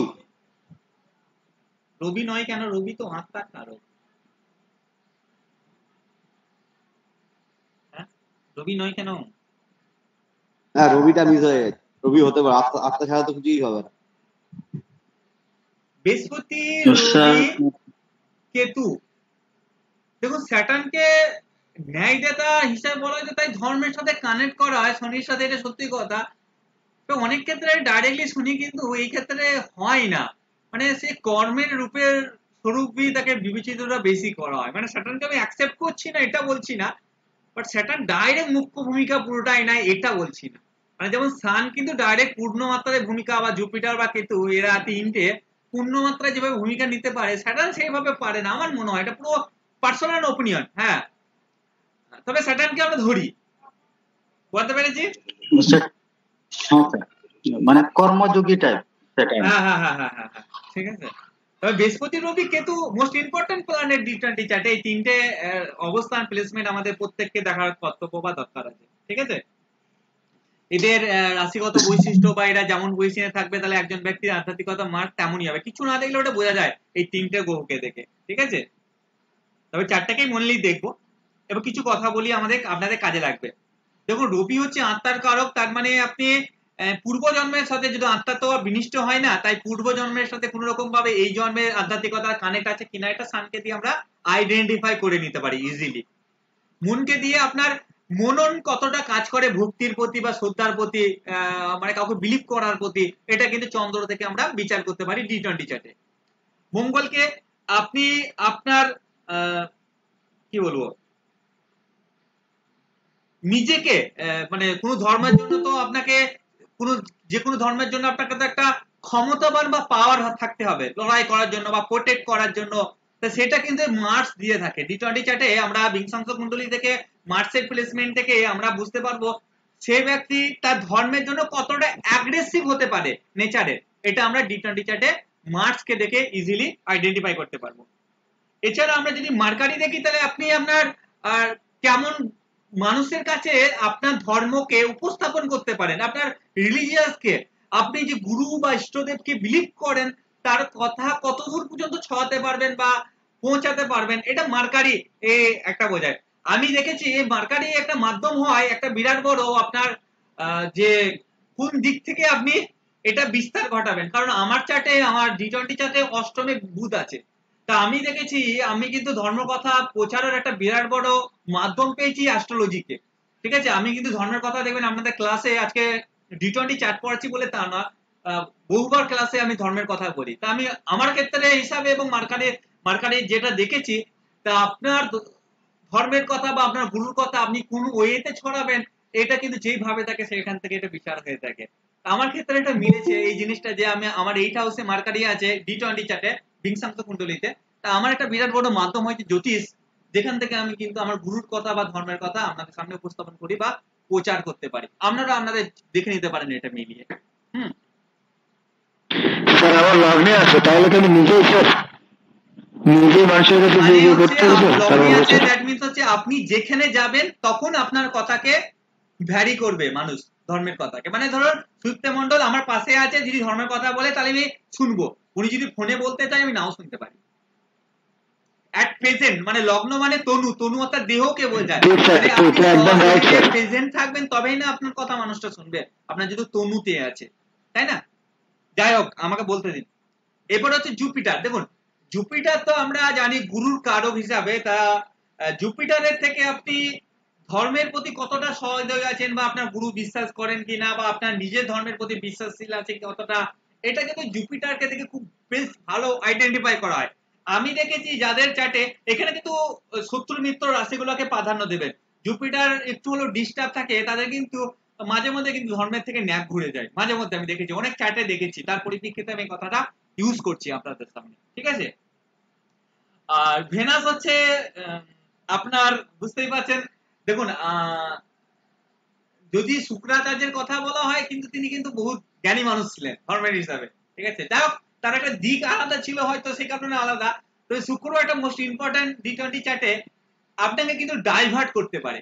এই ভেনাস আপনার মেন একটা প্ল্যানেট আমাদের G20 চার্টে, এটা থেকে আপনি বুঝতে পারবেন যে আপনার ডাইভার্টটা হচ্ছেন কি করে বা কথা থেকে। এই ভেনাস যেখান থেকে লর্ড হয়ে থাকবে বা কিছু সেখান থেকে কিন্তু মেইনলি আপনি ডাইভার্ট হতে পারেন, মানে অন্য পথে, মানে ধর্মকে খারাপ পথে পরিগমন করা বা খারাপ দিকে। এই যদি ভেনাস গুড থাকে তাহলে সেটাকে আপনি বলবেন যে না, তাহলে সেটাকে ও ধর্মের কাজে ব্যবহার করতে চাইবে না। মানে আলটিমেট আপনারা কোনো ব্যক্তি যে ধর্মকে নেগেটিভ ওয়েতে ব্যবহার করতে চায় তার ভেনাসের পজিশন থেকে ইজিলি বোঝা যাবে সে সত্যি করে ধর্মকে ছড়াতে এসেছে না ধর্মকে ব্যবসা স্বরূপ হিসেবে ব্যবহার করতে এসেছে। এটা ভেনাস কিন্তু তার যে কোনো G20 চার্টে দেখলেই বোঝা যাবে। ক্লিয়ার? স্যার ভেনাস ভালো হলে মানে ডাইভার্ট করবে না খারাপ হলে? না ডাইভার্ট করবে না। আমি মানে হচ্ছে ধরুন আপনি ধরুন একজন ধর্মগুরু, আপনার ভেনাস আছে ধরুন কোনো একটা এমন একটা রাশি বলি যেটা খুবই নেগেটিভ হিসাবে, ধরুন সিংহ রাশিতেই ধরলাম, ঠিক আছে, ভেনাস আছে ধরুন সাপোজ অগ্নি রাশিতে, তাহলে এই ব্যক্তির ক্ষেত্রে যদি ধর্মের কেন্দ্রিক হয় এই ধর্মকে খারাপ কাজে ব্যবহার করতে পারে, নিজের স্বার্থ সিদ্ধি পূরণের জন্য মানুষকে ভয় দেখাতে পারে, এমন কিছু কাজ করতে পারে ধর্মকে। বুঝতে পারছি কি বলছি আমি? হ্যাঁ স্যার বুঝেছি। নিজের লাক্সারিয়াস লাইফ বা নিজের ফুলফিলমেন্ট গুলো পূরণ করার জন্য এই ব্যক্তি খারাপ পথে পরিচালিত করতে পারে নিজের ধর্মকে। ঠিক আছে, এইটা করলে হবে, এইটা নালে এটা হবে না, এই থটটাই ভেনাস দিতে। ভেনাস যদি G20 চার্টে আপনাদের গুড থাকে তাহলে আপনার আধ্যাত্মিক সজ্ঞান ভালো হবে এবং আপনি ভালো পথে পরিচালিত করবেন, খারাপকে সহায় দেবেন না। যদি আপনার খারাপ পথ হওয়ার তৈরি হয়, যাদের ভেনাস গুড আছে G20 চার্টে দেখবেন তারা কিন্তু খারাপ ভাবে ব্যবহার করে না আপনাদের ধর্মকে, নিজের ধর্ম বা যে গুরুকে বিশ্বাস করে বা ইষ্টকে মানে সেই ক্ষেত্রে। স্যাটার্ন হচ্ছে বুঝতেই পারছেন যোগ সাধনা অধ্যাবসান। আপনি আপনার ধর্মের প্রতি কতটা ডেইলি রুটিনে কাজ করেন, মানে প্রত্যেকদিন, মানে আমার ক্ষেত্রে কি হয় ডেইলি রুটিন, আমরা ঘুম থেকে ওঠার পর আগে ঠিক আছে সূর্য প্রণাম করা, তারপর ইষ্টদেবের আরাধনা করা, তারপরে ভোলেনাথের আরাধনা করা, দেবাদিদেব মহাদেবের, এই যে ডেইলি রুটিন বেস, এটা কোনোদিনও সেটা ব্রেক করি না। খুব এমার্জেন্সি হলো তাও মনে মনে করি, বাট হয়তো ব্রেক কোনোদিনও করতে চাই না। এই ডেইলি রুটিনে আপনি কতটা পরিমাণ আনতে পারবেন এটা স্যাটার্ন যাদের খারাপ আছে G20 যাদের বুঝবেন যে এরা ডেইলি রুটিন বেসিসে করতে চায় না ধর্মকে পালন, হয়তো কোনো তিথি বেঁধে মানে আজকে পূর্ণিমা আছে, ও আজকে গুরু পূর্ণিমা, চলো না থেকে গুরু দর্শন হবে, গুরু পূজা করা হলো, ও ধুমধাম করে সত্যনারায়ণ পূজা করা হলো, বা কোনো একটা পূজা করা হলো কোনো একটা বিশেষ তিথিতে বা বিশেষ নিয়মকে কাজে লাগিয়ে, এটা স্যাটার্ন বলবে। শনি যদি কারো গুড পজিশনে থাকে বা শনি যদি D20 চার্টে ভালো থাকে, তাহলে এরা ডেইলি রুটিনে ধর্মকে পালন করতে চায়, নাহলে কিন্তু এরা ধর্মকে ডেইলি রুটিনে আনতে চাইবে না কো। এটা স্পেশাল স্পেশাল দিনে, মানে আজকে শনিবার তাহলে আজকে নিরামিষ খাওয়া উচিত, এইভাবে পালন করে। কিন্তু স্যাটার্ন যদি গুড থাকে তাহলে না, এভরিডে আমাদেরকে সাত্বিক আহার গ্রহণ করা উচিত, এটাই কথাটা বলবে। ঠিক আছে, স্যাটার্নের থেকে আপনি একজন ব্যক্তি তার ডেইলি রুটিনে তার ধর্মকে কিভাবে চালাতে চায় বা পরিচালিত করে নিজের জীবনে, সেটা কিন্তু বিচার করতে পারবেন। আর কোনো গ্রহ বাদ গেছে? কোনো গ্রহ? রাহু কেতু। রাহু কেতু, আচ্ছা রাহু কেতু। কেতু তো ধর্মের ক্ষেত্রে মানে যেহেতু মুখ্যের একটা কারক গ্রহ বলা হয়ে থাকে কেতুকে, কেতু মোস্ট ইম্পর্টেন্ট। মানে কেতু আপনাদের D20 চার্টে মন্ত্র সিদ্ধি বা স্বপ্ন আদেশে মন্ত্র লাভ বা স্বপ্নাদিষ্ট হয়ে কোনো কিছু প্রাপ্তি, এগুলো সমস্ত কিছুর কারক হচ্ছে কেতু। ঠিক আছে, কেউ যদি বলে আমি স্বপ্নে আদেশ পেয়েছি বা স্বপ্ন সংক্রান্ত বিষয় এটা হওয়ার পর আমি এটার মেন বুঝতে পারবেন, মেন প্ল্যানেট এই হচ্ছে কেতু। কেতু যদি ঠিকঠাক ভাবে থাকে কোনো রাশি চক্করে, মানে D20 চার্টের কথা বলছি, বিংশাংশ কুণ্ডলিতে যদি কেতু যদি ঠিকঠাক থাকে, তাহলে বুঝতে পারবেন এ কিন্তু দেবতাদের আরাধনা আশীর্বাদ পায়, সে দেবতাদের আদেশ পায়। ঠিক আছে, তার আগের গুণগুলো সব মিলতে হবে, তবে গিয়ে কেতু না কেতু ইজ ভেরি গুড বাকি স্লো, তাহলে দ্যাট মিনস সেটা নাও হতে পারে। তাহলে আগের গুলো মিলতে হবে, তখন আপনারা যদি কেতুকে দেখেন, তাহলে সেক্ষেত্রে বুঝতে পারবেন যে একজন পার্সনের মধ্যে ঐশ্বিক কতটা ক্ষমতা আছে বা ঐশ্বিক আদেশ কতটা পায় বা ঐশ্বিক জ্ঞান কতটা আছে, যেটার জন্য তাকে কিন্তু কোনো পড়াশোনা করতে হয় না, এটা কেতু বোঝায়। হয়তো সে 5 পাস 10 পাস, কিন্তু তার মধ্যে আধ্যাত্মিক জ্ঞান প্রচুর, আধ্যাত্মিক স্বভাব প্রচুর, আধ্যাত্মিক প্রচুর আছে, তাহলে দেখুন বুঝতে হবে কেতুর কারণে। কেতু বারবার একটা কথা বলি, কেতুর নামেই বলা হয় কেতু, যাকে আইডেন্টিফাই করা যায় না, আর ঈশ্বরকেও কিন্তু সহজে করা যায় না, আপনাকে বুঝতে হবে, উপলব্ধি করতে হবে। তো সেখানে কেতু একটা বড় মুখ্য ভূমিকা পালন করে থাকে। ঠিক আছে, ক্লিয়ার? কেতু আর কে বাকি রইল তাহলে? লাস্ট রাহু। দেখুন রাহুর ক্ষেত্রে বিষয়টা না তুলনামূলক ভাবে একটু আলাদা টাইপ।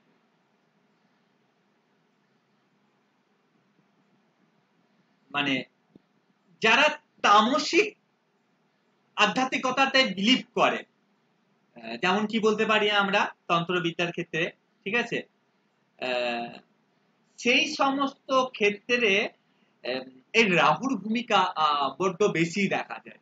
ঠিক আছে, বাস এইটুকুই রাহুর ক্ষেত্রে বেসিক কনসেপ্ট অনুসারে মাথায় রাখবেন।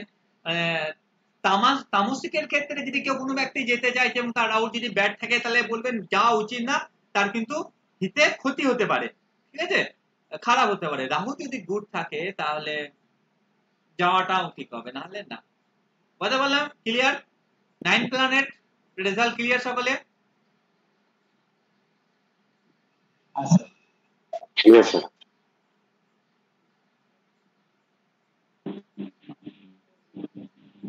সকলে নিজে নিজে D20 চার্ট বার করেছেন?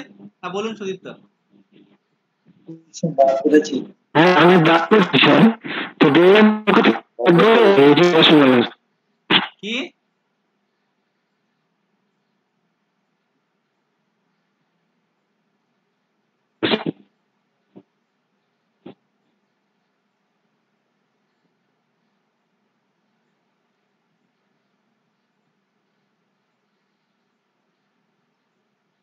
বুঝলাম না?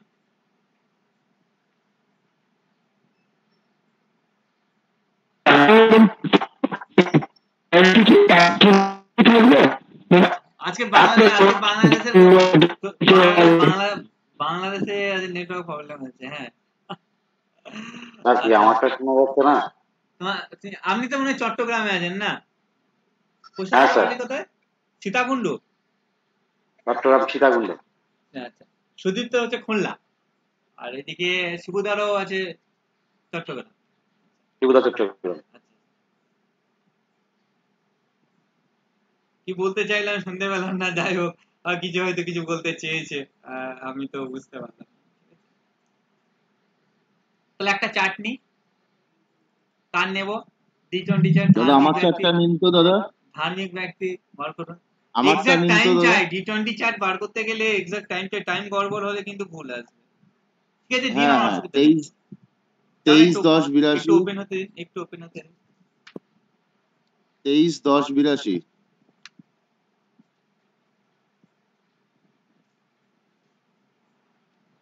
বিংশাংশু কুণ্ডলী T20 chart. 23rd October 1982, 23rd October 1982, 3:30 AM,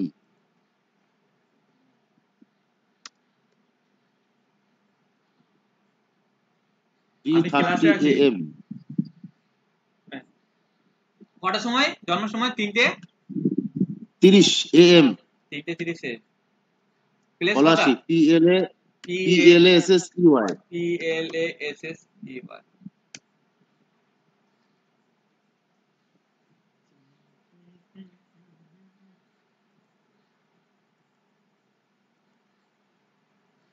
আমরা আস্তে আস্তে টি20 পর্যন্ত চলে এলাম, পাওয়া যায়? কোথা থেকে যাত্রা শুরু করেছিলাম আমরা।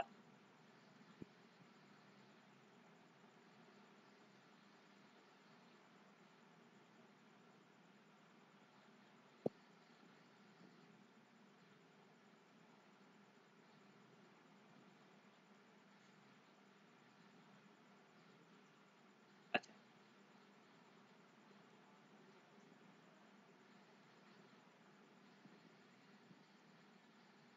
এনার লগ্ন কি টি20 চার্টের?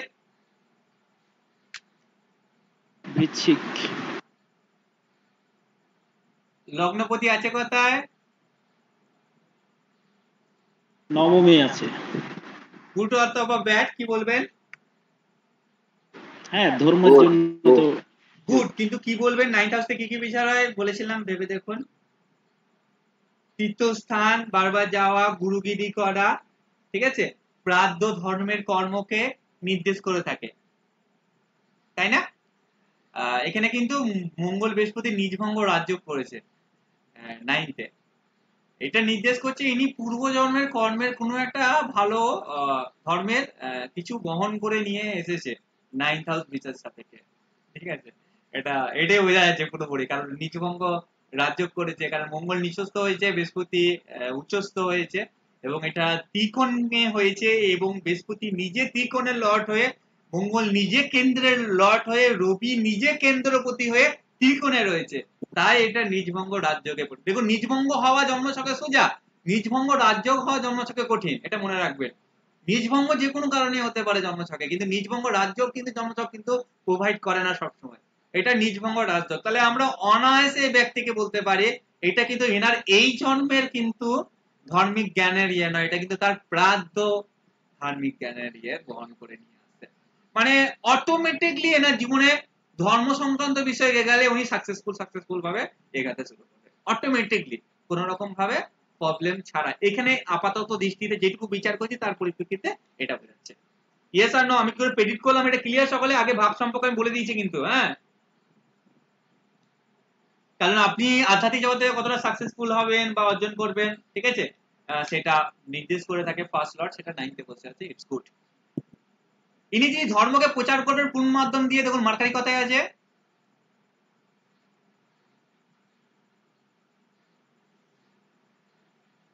দশমে।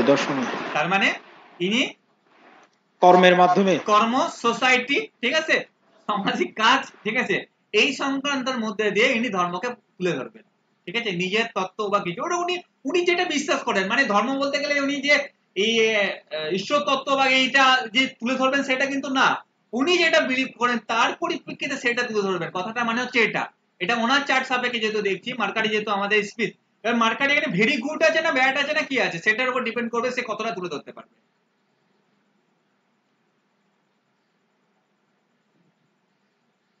মার্কারি কি আছে? Good, bad, very good, excellent, কি আছে মার্কারি?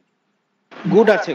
নো, মার্কারি এখানে গুড না, এটা মিত্র রাশি মার্কারি নয়, ঠিক আছে, শ্রেণীগত হিসাবে দুটো শিখিয়েছিলাম, রবি শ্রেণী, স্যাটার্ন শ্রেণী, মার্কারি এখানে একেবারে সেটা হিসাবে মিত্র শ্রেণীতে পাইনি, ঠিক আছে? তাই এখানে মার্কারি গুড না, এখানে মিডিয়াম আছে।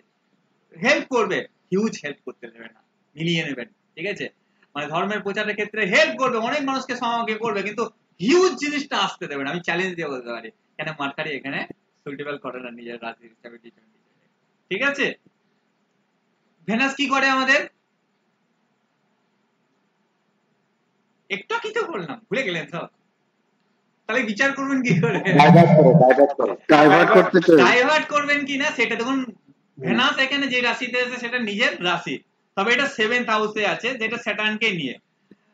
দৈনন্দিন জীবনে যদি ধর্মকে পালন করে চলেন, তবে সপ্তম ভাব থেকে একটু ডিটাচ থাকতে হবে। সপ্তম ভাব মানে আপনার ওই থটে বলছি আমি, কাম থটের কথা বলছি, ওইটা থেকে ডিটাচ থাকলে তাহলে খুব ভালো হেল্প করবে, না হলে প্রবলেম দিতে পারে, তবে না দেওয়ার সম্ভাবনাটাই বেশি, কারণ ওখানে ভেনাস বসে আছে নিজের রাশিতে, যেটা অনেকটা বেটার। সচরাচর নেগেটিভ দেবে না, তবে সপ্তম ভাব তো একটা নেগেটিভ ভাব হিসেবে বিবেচিত, তাই নিজেকে কন্ট্রোল রাখতে পারলে ইটস ওকে, ভালোই দিতে পারে, এটাই নির্দেশ করে। আচ্ছা, আপনার আফটার অল বৃহস্পতি 9th হাউসে আছে, এটা কি বলবেন? রবি 9th হাউসে আছে, দুটো মেন প্ল্যানেট, যেটা আমরা বলেছিলাম চারটে প্ল্যানেটের মধ্যে রবি বৃহস্পতি দুটো মেন প্ল্যানেট 9th হাউসে আছে, তাহলে এটা আবার কি বোঝাচ্ছে? এই ব্যক্তি কি কিরকম হবে? কিরকম হবে এই ব্যক্তি? হ্যালো, 9th হাউস আছে মানে কিরকম হবে? ধার্মিক হবে, তাই না? ধর্মপরায়ণ হবে, ধর্ম সাধনা করতে পারবে, ধর্ম সাধনা করতে পছন্দ করবে, এটা নির্দেশ করছে। আচ্ছা, কেতু আছে 6th হাউসে, কেতু তো মোক্ষ, তাহলে মোক্ষর দিকে ইনি হেল্প পাবেন না পাবেন না?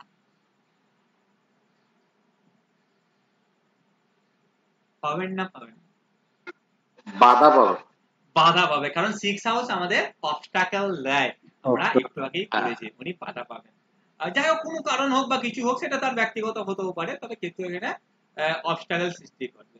আর কেতু যেখানে থাকে সেখানে রাহু থাকে, তবে রাহু এখানে কিন্তু বেনিফিট আছে, কারণ 6th হাউসে রাহু কি করে? ভালো ফল দেয়। তাহলে ইনি রাহু কি দেয়? তামসিক, একটু আগে বললাম। তাহলে ইনি কোন বিদ্যার মাধ্যমে ধর্মকে ইয়ে করবে? তন্ত্রবিদ্যা। দেখুন মিলিয়ে যাবে পূর্ণ মাত্রায়।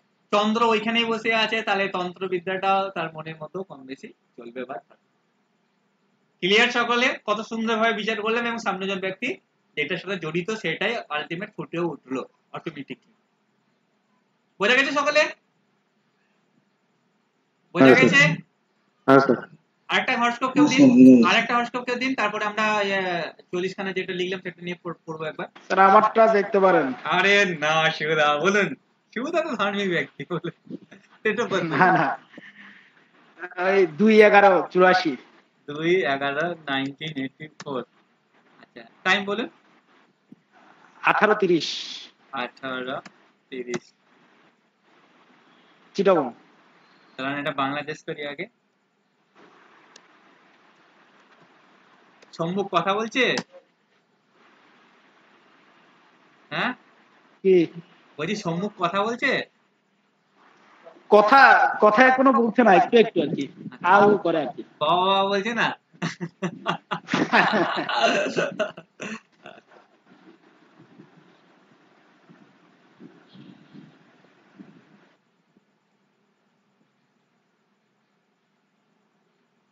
এর পরেরটা দেখবেন D27 শেখাবো, ওটা 27টা নক্ষত্রের উপর বেস করে, ওটা খুব ভালো লাগবে। তারপরে আমি আর তো সোলবর্গ আর শেখাবো না, আমি এটা D27টাই লাস্ট। আমি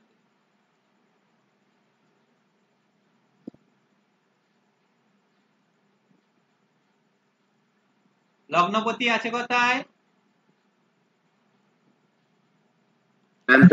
10th কি বলেছিলাম? আপনার ধৈর্য, তাই না? আপনি কতটা ঈশ্বরকে বিলিভ করেন, ঈশ্বরের প্রতি কতটা অনুভব করেন, তাই না? ধর্মের প্রতি আপনার অধ্যাবসান। তাই লগ্নপতি শুক্র এখানে কিন্তু মিত্র রাশিতে আছে, আর হাতে আছে কিনা? তাহলে কি বলবেন এনাকে? এনার চেষ্টা কোন দিকে আছে? ধর্মের প্রতি তার ধৈর্য আছে, ধর্ম নিয়ে তিনি চিন্তা ভাবনা করে, অধ্যাবসান আছে, কারণ আমি 10th হাউস বলেছিলাম D20 চার্টে অধ্যাবসানকে নির্দেশ করা যাবে, কিন্তু শুক্রটা কিন্তু ভেরি গুড আছে, কারণ এটা মিত্র রাশিতে আছে। তাহলে আমরা কি বলবো এই গুণগুলো তার মধ্যে ভালো মতো আছে না কম মতো আছে? ভালো মতো আছে। Very good. এরপরে হচ্ছে যদি আমরা একটু আগে যে প্ল্যানেট হিসাবে বলছিলাম কেতু রয়েছে 10th হাউসে, কেতু হচ্ছে 10th হাউসে, মুখ্যের ক্ষেত্রে এনার হবে না হবে না হবে না 4 আর 12 কানেকশন হয়েছে হয়েছে হয়েছে না হয়নি হয়নি হয়নি হয়নি নবমের দ্বিতীয় প্রাপ্তকর্মের দ্বিতীয় ভাব হচ্ছে তার মানে ধর্ম অর্থ অর্থ অর্থ চাইলেও অধ্যাবসান করে একদম লাইফের শেষ সময় হয়তো হতে পারে, না হলে না। কারণ 10th হাউস আমাদের অধ্যাবসানকে চালিয়ে যেতে বোঝায়। তা এখানে যা নির্দেশ করছে কেতু মানে পেতে গেলে নবমের দ্বিতীয় তো মানে অনেক অধ্যাবসান চালিয়ে যেতে হবে তারপরে। এনার বুধ দেখুন অষ্টমে আছে আমার মতো, ঠিক আছে, তবে আমার ওইখানে না অষ্টমে আছে। তাহলে এনার ধর্ম প্রচারের একটা বড় মাধ্যম কি হতে পারে? হ্যাঁ, জ্যোতিষ হতে পারে বা গুপ্ত বিদ্যা হতে পারে, ওইটার থ্রুতে মানুষকে প্রচার যে আমি অ্যাস্ট্রোলজার করি বা আমি জ্যোতিষ চর্চা করি, আপনি এইভাবে এগাতে পারেন বা এই ওয়েতে, ঠিক আছে। মানে এই হাউসে একটা বড় ভূমিকা থাকবে ওনার প্রচারের মাধ্যমে। তবে বুধ এখানে ভেরি গুড, বলবো না বলবো না?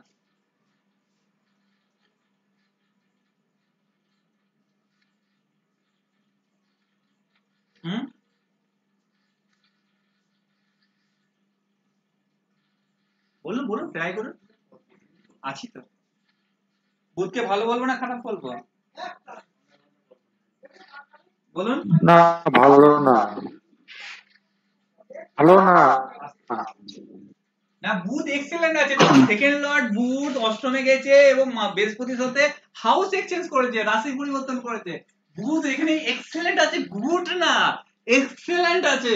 মার্কারি এখানে এক্সেলেন্ট আছে, এখানে মার্কারি যে সেকেন্ড লর্ড যে স্পিকিং পাওয়ারকে বোঝায় ধর্মচর্চা, মার্কারি নিজে তার লর্ড হয়ে সে অষ্টমে গেছে এবং জুপিটারের সাথে রাশি পরিবর্তন করেছে, যার কারণে এটাকে আমরা বলতে পারি এক্সেলেন্ট আছে। তাহলে ইনি কিন্তু ধর্মের একটা গোপন ভাবে প্রচার চালিয়ে দিয়েছেন, ওটা জ্যোতিষবিদ্যা হোক বা অন্য কিছু। হয়তো সম্মুখে বলছে না ব্যক্তিকে যে আমি করছি বা প্রচার বা কিছু বা আমি এরকম ধর্মের সঙ্গে যুক্ত আছি, হয়তো বলবে না, কিন্তু একটা গোপন যাত্রা উনি চালিয়ে দিয়েছেন ধর্ম প্রচারে। মানে পার্সেন্ট দেখে দেখে দেখে প্রচার করা বা বলা, এটা ওনার মধ্যে কিন্তু শুরু হয়ে গেছে। আমি জানি না ট্রু না ফলস, আমি কিন্তু যা হরোস্কোপে পাচ্ছি সেটা আমি কিন্তু বলছি, উনি যদি শেয়ার করেন তাহলে আমরা আরো অনেক কিছু শিখতে পারবো। শেয়ার করলে তো আবার ফাঁস হয়ে যাবে, শেয়ার না করা ভালো এটা। তাহলে ভুল বলছি না ঠিক সেটা জানবো কি করে? না না, ঠিকই বলছেন, ঠিকই বলছেন। তবে এটা কিন্তু মার্কারি এক্সেলেন্ট আছে, ব্যাড না। দেখেছেন কিছু কিছু ক্ষেত্রে না আমরা শুধুমাত্র রাশিটিকে গুরুত্ব দিই, যেমন আমি রাশির সাথে অনেক কিছু দেখছি কিন্তু। হ্যাঁ, দেখবেন আমি নিজভঙ্গ রাজ্যের কথা বলেছিলাম ওইখানে, কারণ ওখানে বহুত নবম ভাবে মানে কেন্দ্র ত্রিকোণে বারবার সম্পর্ক করছিল, ঠিক আছে, সেই কারণে আমি ওটা বলেছিলাম এক্সেলেন্ট ওনার, ওটা যেটা নির্দেশ করে প্রাপ্ত কর্ম থেকে টোটালি ভাবে বহন করে নিয়ে আসা ইত্যাদি। দেখুন এনার 9th হাউসে মঙ্গল আছে, মঙ্গল কি বোঝায়?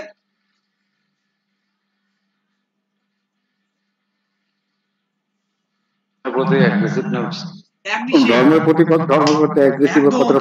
কর্তব্য বা অ্যাগ্রেসিভ। তাহলে ইনি যদি ধর্মের জন্য লড়াই করতে চায় বা পারবে কিনা, যদি উনি বলেন যে আমি ধর্মকে রক্ষা করা বা ধর্মকে যারা বিপক্ষে বলে তাদের বিরুদ্ধে বলা বা কিছু, ইনি পারবেন না পারবেন না কি বলবেন?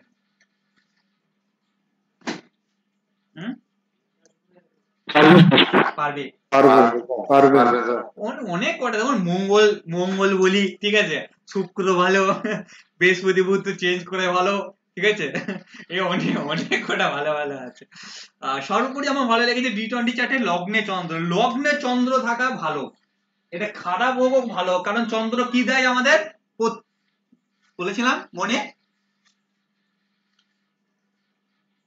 চন্দ্র কি দেয়? চন্দ্র কি দেয়? মন। আপনি কতটা ভক্তি, ঠিক আছে, বিশ্বাসী, প্রত্যেক দিনের সাথে কানেক্টেড, তাহলে ইনি কিন্তু চন্দ্র লগ্নে আছে, এটা নির্দেশ করে প্রত্যেক দিনে ভক্তি মানে ইষ্টর আরাধনা মন দিয়ে বা ভক্তি দিয়ে ইনি করে থাকেন, এটা অনায়াসে বলে। তবে হ্যাঁ, চন্দ্র ডিস্টার্ব আছে, হয়তো কোনো না কোনো ভাবে কেউ ব্যাঘাত সৃষ্টি করে, এটাও সত্য কথা। তবে জানি না কে সৃষ্টি করে, বাট কিছুটা হলো প্রবলেম আছে, এটাও কিন্তু চন্দ্র দেখাচ্ছে, কারণ চন্দ্র এখানে শুভ নিজের রাশি ভালো রাশি টেনে বাট লগ্নে যেহেতু আছে তাই এটা প্রভাব থাকবে, এটা ট্রু। তবে কিছুটা হলো ব্যাডনেসও আছে, মানে সম্পূর্ণ পূর্ণ মাত্রায় ভক্তি হতে বা ওয়ার্শিপ বা কোন রকম আরাধনা করতে যে একদম পূর্ণ মাত্রায় পারবে সেটা কিন্তু নয়, বাধা পাবে, এটা কিন্তু নির্দেশ করছে ধর্ম থেকে। ঠিক আছে। আচ্ছা, রবি হচ্ছে আত্মা একাদশ ভাবে আছে, কি বলবেন?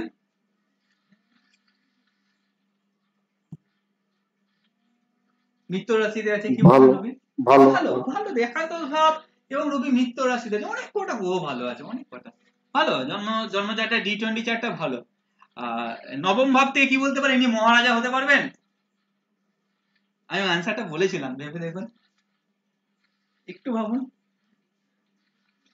দ্বাদশ ভাব নিয়ে যখন বলছিলাম তখন বলছিলাম, দেখুন দ্বাদশ লর্ড ওখানে বসে আছে। ভাবুন ভাবুন ভাবুন, দ্বাদশ ভাবটা পড়ুন, দ্বাদশ ভাবটা পড়ুন, তাহলে বুঝতে পারবেন। দ্বাদশ ভাবে কি লিখেছি? দ্বাদশ ভাব হচ্ছে নবম ভাবের ফোর্থ ভাব, বলিনি?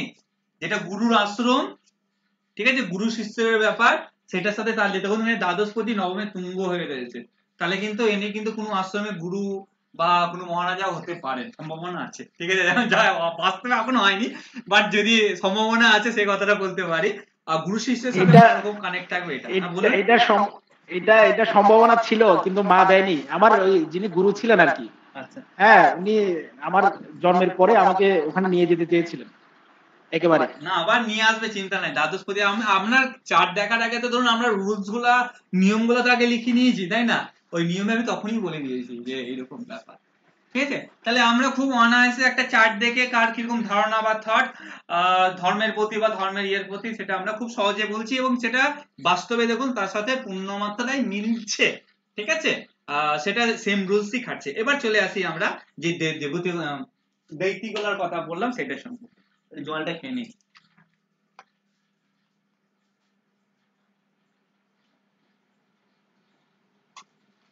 এই যে নিয়মগুলো শেখাচ্ছি, এগুলো কোথাও পাবেন না, কেউ শেখাবে না কিন্তু, হ্যাঁ। তাই মন দিয়ে পড়াশোনা করবেন, লাস্ট পার্ট তো, তাই সেই জিনিসই শেখাবো বলেছিলাম, সেই লেভেলে শেখাবো বলেছিলাম, কথা বলেছিলাম। হ্যাঁ বলুন সুপনদা। বলছি স্যার, ওই ইষ্টদেব আইডেন্টিফাই করাটা একটু বলবেন? বলে দিচ্ছি আমি। এই ইষ্টদেব কিন্তু আপনার দৈনন্দিন জীবনযাপনে অবস্টাকেল দূর করতে হেল্প করবে, আদার্স কিচ্ছু না। হ্যাঁ,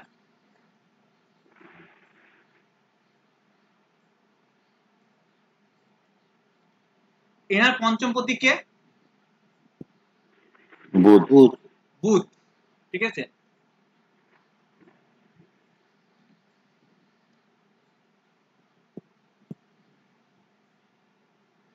তাহলে বুধ বোঝায় বিষ্ণুকে,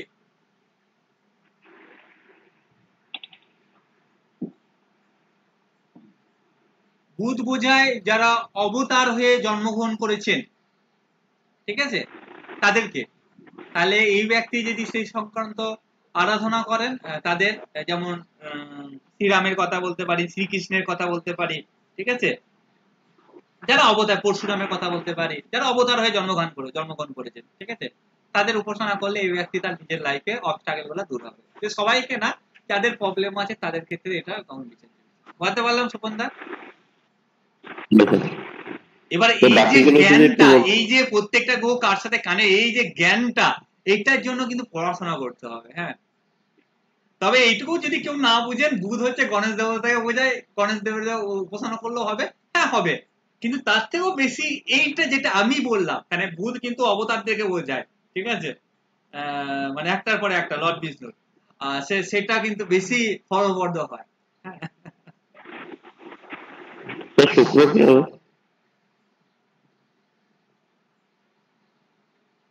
শুক্র কি হতে পারে বলুন? রাধা, লক্ষ্মী মাতা, ঠিক আছে, গৌরী, ঠিক আছে, যেগুলো মানে ফিমেল দেইতি আছে সেগুলা শুক্র হবে, ঠিক আছে, এইগুলোই। আদার্স কি আছে, যা জিজ্ঞাসা করলেন সবকটাই বলে দিয়েছি যেমন বলছি। আর কি আছে দেখুন, জিজ্ঞাসা করেন, বলুন, বলে দিচ্ছি। রবি স্যার, রবি তো স্থান, শিব, ঠিক আছে, যার আদি এবং অন্ত মানে আলাদা লেভেলের। রবি মিন্স দ্যাট মিন্স হচ্ছে আপনাকে সান, তার মানে কি বলতে পারেন শিব, ঠিক আছে, এই আর কিছু লাগবে না রবির ক্ষেত্রে। তারপরে স্যার রবিটা বুঝতে পারলাম না। শিব শিব কি শিব বললেন? শিবের আরাধনা করা, মানে দেবাদিদেব মহাদেবের উপাসনা করা, এইটার কথা বললাম আমি, ঠিক আছে। ওকে ওকে, বুঝতে পেরেছি। আর বৃহস্পতি, জুপিটার, জুপিটার আপনার জুপিটার জুপিটার আপনাকে ব্রহ্মার উপাসনা করা, ঠিক আছে, বা ব্রহ্মার থেকে যে সমস্ত জিনিসগুলো এসেছে সেগুলো উপাসনা করাটা বেস্ট হয় জুপিটারের ক্ষেত্রে। আর না হলে আপনার গুরু, জুপিটার ও শিব হবে না স্যার? জুপিটারের ক্ষেত্রে শিব হয়, তবে রবির ক্ষেত্রে শিবটা সর্বোপরি, কারণ তিনি সবকিছু দেবাদিদেব মহাদেব, ঠিক আছে। শিব সবার, চন্দ্রের ক্ষেত্রে তো শিব হবে, ঠিক আছে, শিব সব ক্ষেত্রেই চলে আসবে। সেটার জন্য বলছি না, আমি মেন বলছি। বৃহস্পতির ক্ষেত্রে ব্রহ্মার উপাসনাটা সব থেকে বিশেষভাবে ফলপ্রদ হতে দেখেছি, বা এমন কিছু বৈদিক মন্ত্র জপ করা বা গুরুর মন্ত্র জপ করা, সেগুলা বেশি ফলপ্রদ হয়। নেক্সট বলুন, যেমন গায়ত্রী মন্ত্র আছে, ঠিক আছে, গায়ত্রী মন্ত্র কার জন্য উচ্চারিত হয় এবার বলুন, তখন অ্যান্সার পেয়ে যাবেন। বলুন। স্যার বুঝি নাই, কি বলছেন? গায়ত্রী মন্ত্র কার জন্য উচ্চারিত হয়? ব্রহ্মার জন্য। পড়াশোনা করতে গায়ত্রী তো স্যার বিভিন্ন বিভিন্ন বিভিন্ন কোন গায়ত্রী মন্ত্র? গায়ত্রী তো অনেকগুলো আছে। মেন গায়ত্রীটা একটা তো, ব্রহ্মার জন্য। হ্যাঁ, এটা এটা এটা ব্রহ্মার জন্য উচ্চারিত। ওই যে বললাম না বৈদিক মন্ত্র বা কিছু, এটা। আর বলুন, নেক্সট নেক্সট প্ল্যানেট বলুন, আমি বলে দিচ্ছি। চন্দ্র, চন্দ্র, চন্দ্রের ক্ষেত্রে সর্বোপরি যে জিনিসটা, চন্দ্রের ক্ষেত্রে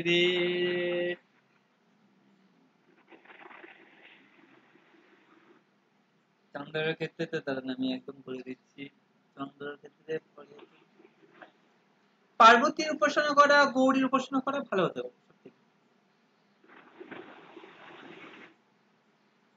চন্দ্রের ক্ষেত্রে।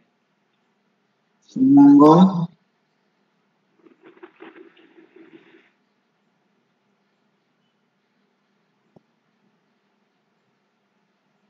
তারপরে বলুন। মঙ্গল, মঙ্গল, মঙ্গল, মঙ্গল স্যার নৃসিংহদেব। হ্যাঁ, নৃসিংহদেব হতে পারে, হনুমানজি হতে পারে, ঠিক আছে।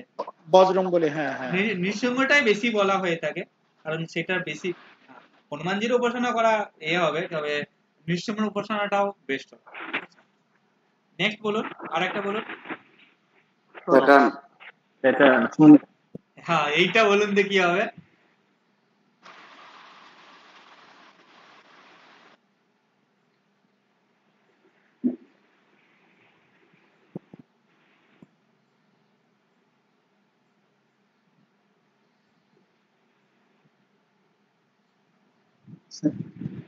কালই হবে না। হ্যাঁ, কাকে?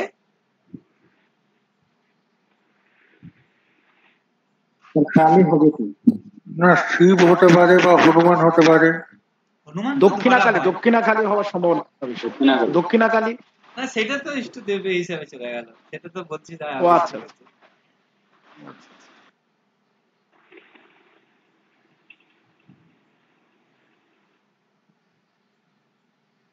দেখুন, হনুমানজির কথা যে আরাধনা করার জন্য এটা অলওয়েজ স্যাটানের ক্ষেত্রে গুড ধরা হয়েছে, বিভিন্ন জায়গায় পেয়ে যাবেন, এর নিয়ে কোনো দ্বিধামত মানে এক ফোঁটাও নেই, ঠিক আছে। তবে নারায়ণের উপাসনা করার কথা অনেক জায়গায় কথা বলা হয়,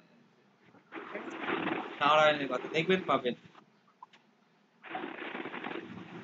বা আপনার যে সংস্কৃতি বা যে আপনি সংস্কৃত বা ট্র্যাডিশনকে বিলং করেন, সেই ট্র্যাডিশন যে ধর্মের প্রতি বেশি ইয়ে করে, সেই মানে যে দেবদেবীর প্রতি, সেটা করলেও অনেক বেনিফিট পাওয়া যায়। তবে হনুমানজির উপাসনা করা অলওয়েজ, এটা নিয়ে কোনো সংশয় নেই, ঠিক আছে। কেতুর ক্ষেত্রে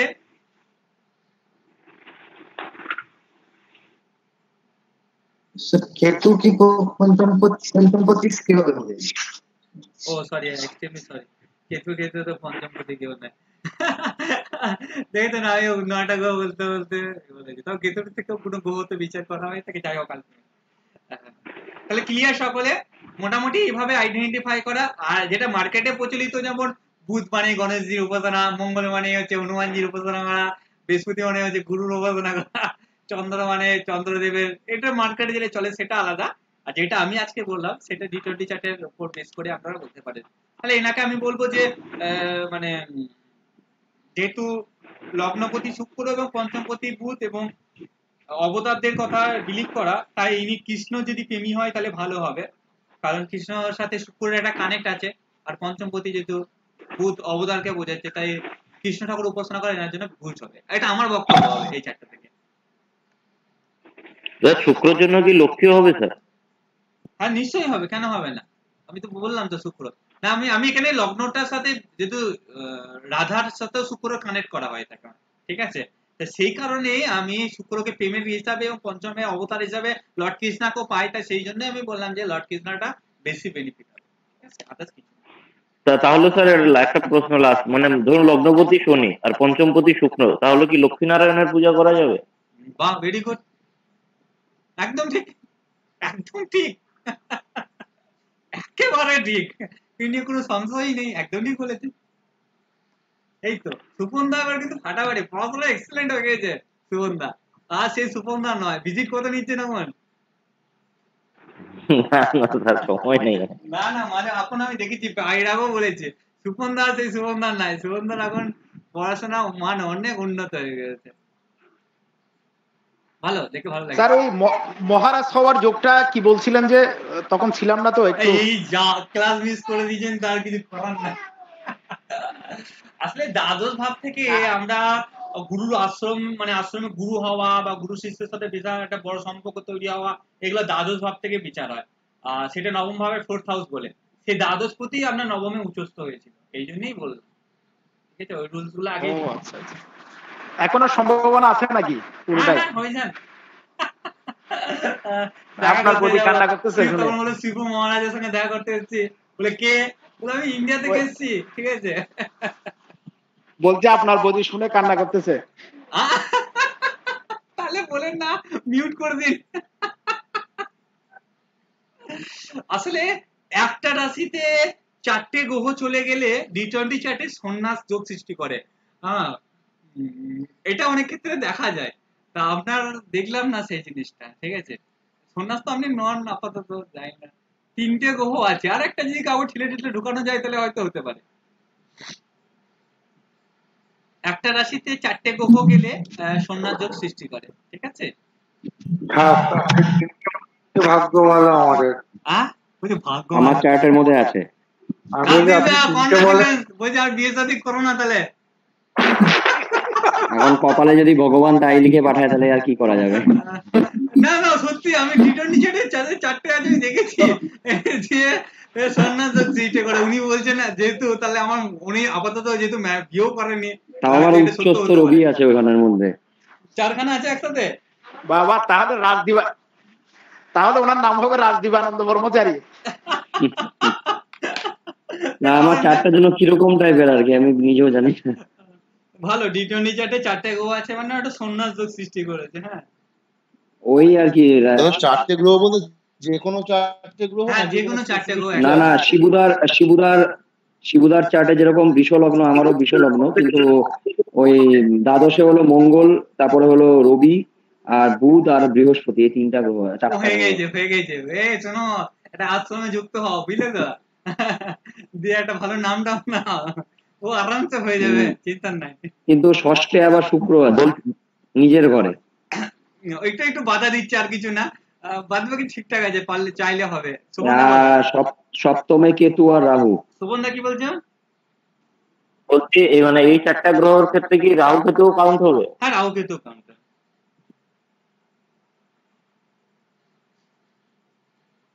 কেন, আছে নাকি সুপনদা? আছে? না। ও আচ্ছা, না আমি ভাবলাম এখনো বিয়ে হয়নি তো, আর তাহলে হবে না।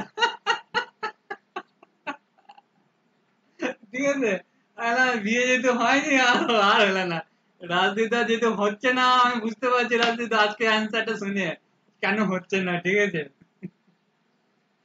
এক রাশিতে 4টি গ্রহ।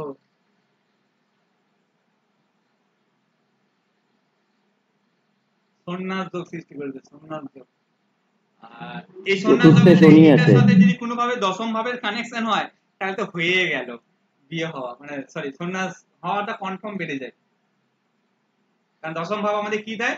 অধ্যাবসায়ন, ধর্ম মানে ধর্ম চিন্তা, ধৈর্য, এই জন্য।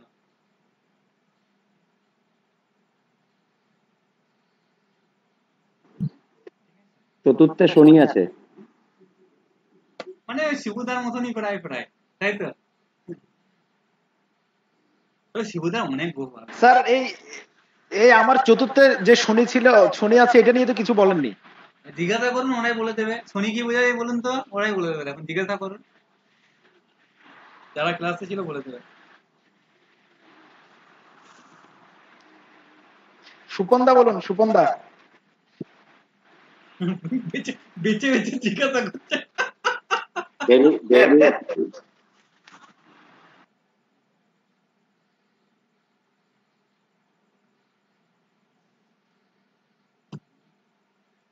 বলে দিন যে স্যাটার্ন দৈনন্দিন জীবনকে বোঝায়, তাই যেহেতু ওইখানে মোটামুটি আছে, তাই উনি নিজের ধর্ম কর্ম মানে পরিবার টরিবার সামলে টামলে ধর্মের প্রতি কাজ টাজ করে প্রত্যেকদিন। বলে দিন, দেখুন হয়ে যাবে। ঠিক আছে, ওইটাই বলেছিলাম। চতুর্থ ভাবে বললেন তো? হ্যাঁ, চতুর্থ ভাব পরিবার। চতুর্থ ওই তো পরিবার প্লাস আপনার ধর্মের প্রতি বিশ্বাস কতটা আছে। একদম। প্রভুর নাম কতটা ছড়াতে পারবেন, প্রতিবেশীদের মধ্যে কতটা আপনি এটা বিস্তার করতে পারবেন।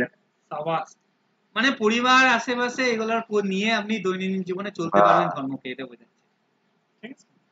তাহলে বলুন স্যার, ভুল মানুষকে তো বাঁচি নাই, সুপন্দাকে বেঁচে। হ্যাঁ, একদম একদম। না, আপনি ভুল মানুষ বাঁচেন না, সেটা আমি আমার জীবনে দেখেছি।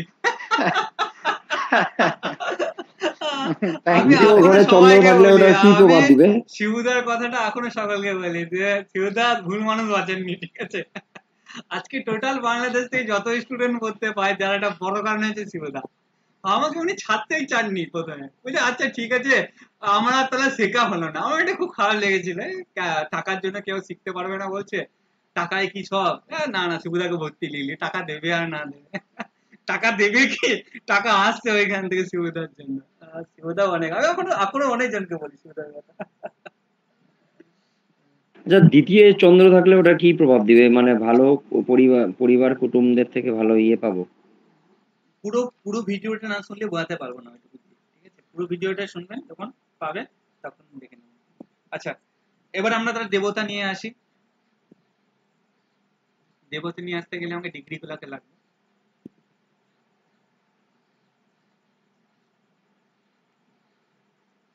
আর দেবীতে যেগুলা লেখা আছে, এটা আমিও যে বিশাল পণ্ডিত বা কিছু জানি না। দেখুন, এটা বৃহস্পতি পেয়ে যাবেন। আমি যেটা জানি, জ্ঞান আছে, সেটা আমি বিচার করার চেকিয়ে দিলাম। ঠিক আছে, যেটা পদ্ধতি আছে জানা, সেটা বলে দিলাম। আর এই দেবতার যে এই জিনিসটা আছে দেবীতে, সেটা নিজে থেকে ভালো মতো হবে স্টাডি। আচ্ছা, রবি আছে তুলা রাশির 16°37'। তুলা রাশি অড সাইন না ইভেন সাইন? সরি, তুলা রাশিতে না। রবি আছে 16°37' মিন রাশিতে। মিন 16°37'। মিন কি দেখাচ্ছে দেখুন তো। মিন কোন দেবতা দেখাচ্ছে, কোন দেবী দেখাচ্ছে মিন ডিগ্রি হিসাবে 16:37-এ?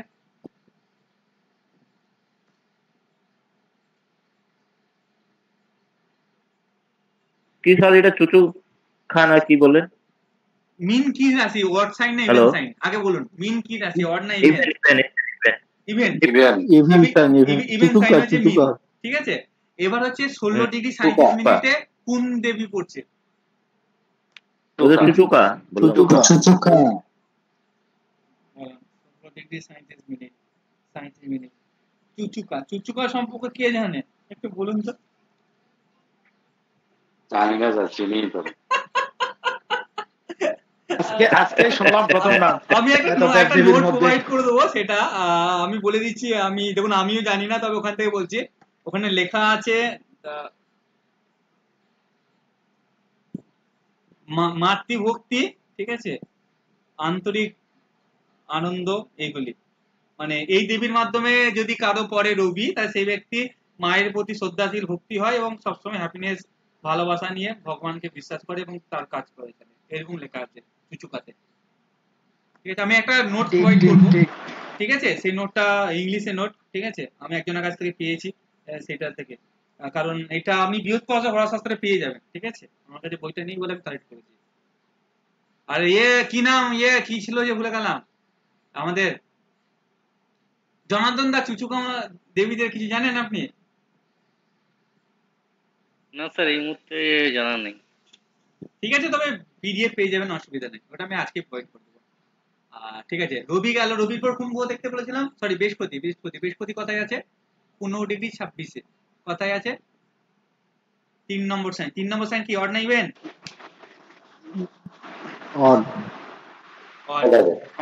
অড আছে 15°26, অড 15°26 কোন দেবী লেখা আছে দেখুন তো? ললিতা মনে হয় না? ললিতা সম্পর্কে যদি জানতে হয়, ওই দশ মহাবিদ্যার মধ্যে একটি দেবতা হচ্ছে ললিতা, তাই তো? আরে জনার্দন দা একটু বলুন, জ্ঞানী গুণী। হ্যাঁ, এটা ঠিক আছে। কালী 10 রূপের মধ্যে 10 মহাবিদ্যা। স্যার এখানে ললিতা বলতে স্ত্রীদিগের সিঙ্গার ভব জানি বিলাসবাচক শব্দ।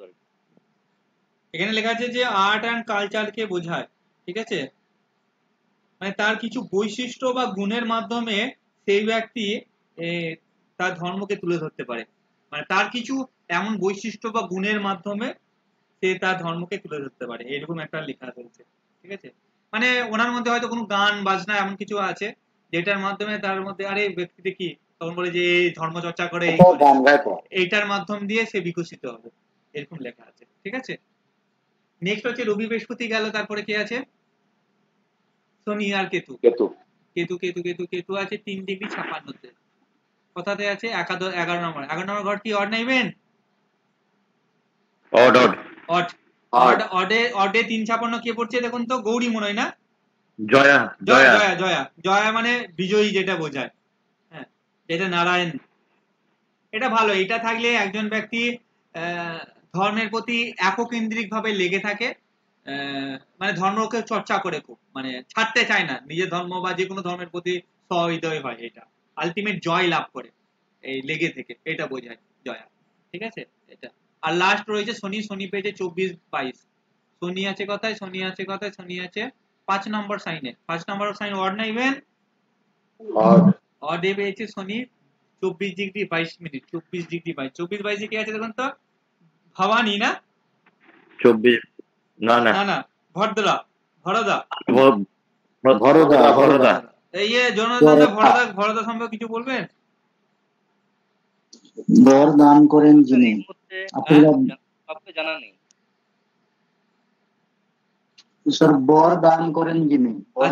এটা লেখা আছে বড়দাতে যদি কোনো গ্রহ যদি ওখানে পায় বা কিছু, তাহলে সেই ব্যক্তি তার স্বামী, স্ত্রী, হাজবেন্ড, ওয়াইফ, ছেলে, সন্তান নিয়ে ধর্মকে প্রচার করতে চায়, সমস্ত কিছু নিয়ে।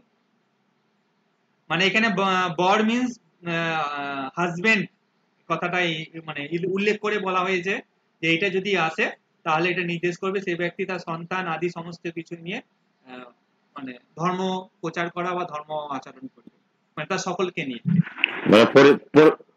পরিবার নিয়ে ধর্ম প্রচার, পরিবার নিয়ে, ঠিক আছে, এই কথাটা। ঠিক আছে, আমি এটা পিডিএফ পাঠিয়ে দিচ্ছি, অসুবিধা নেই। তবে এই এত কটা দেবী সম্পর্কে আমার জ্ঞান নেই, আমি আগেই বলে দিচ্ছি, যেটা নেই সেটা বলে দিই। তবে আপনারা বৃহৎ হরশাস্ত্রে পেয়ে যাবেন এটা এই নামগুলা।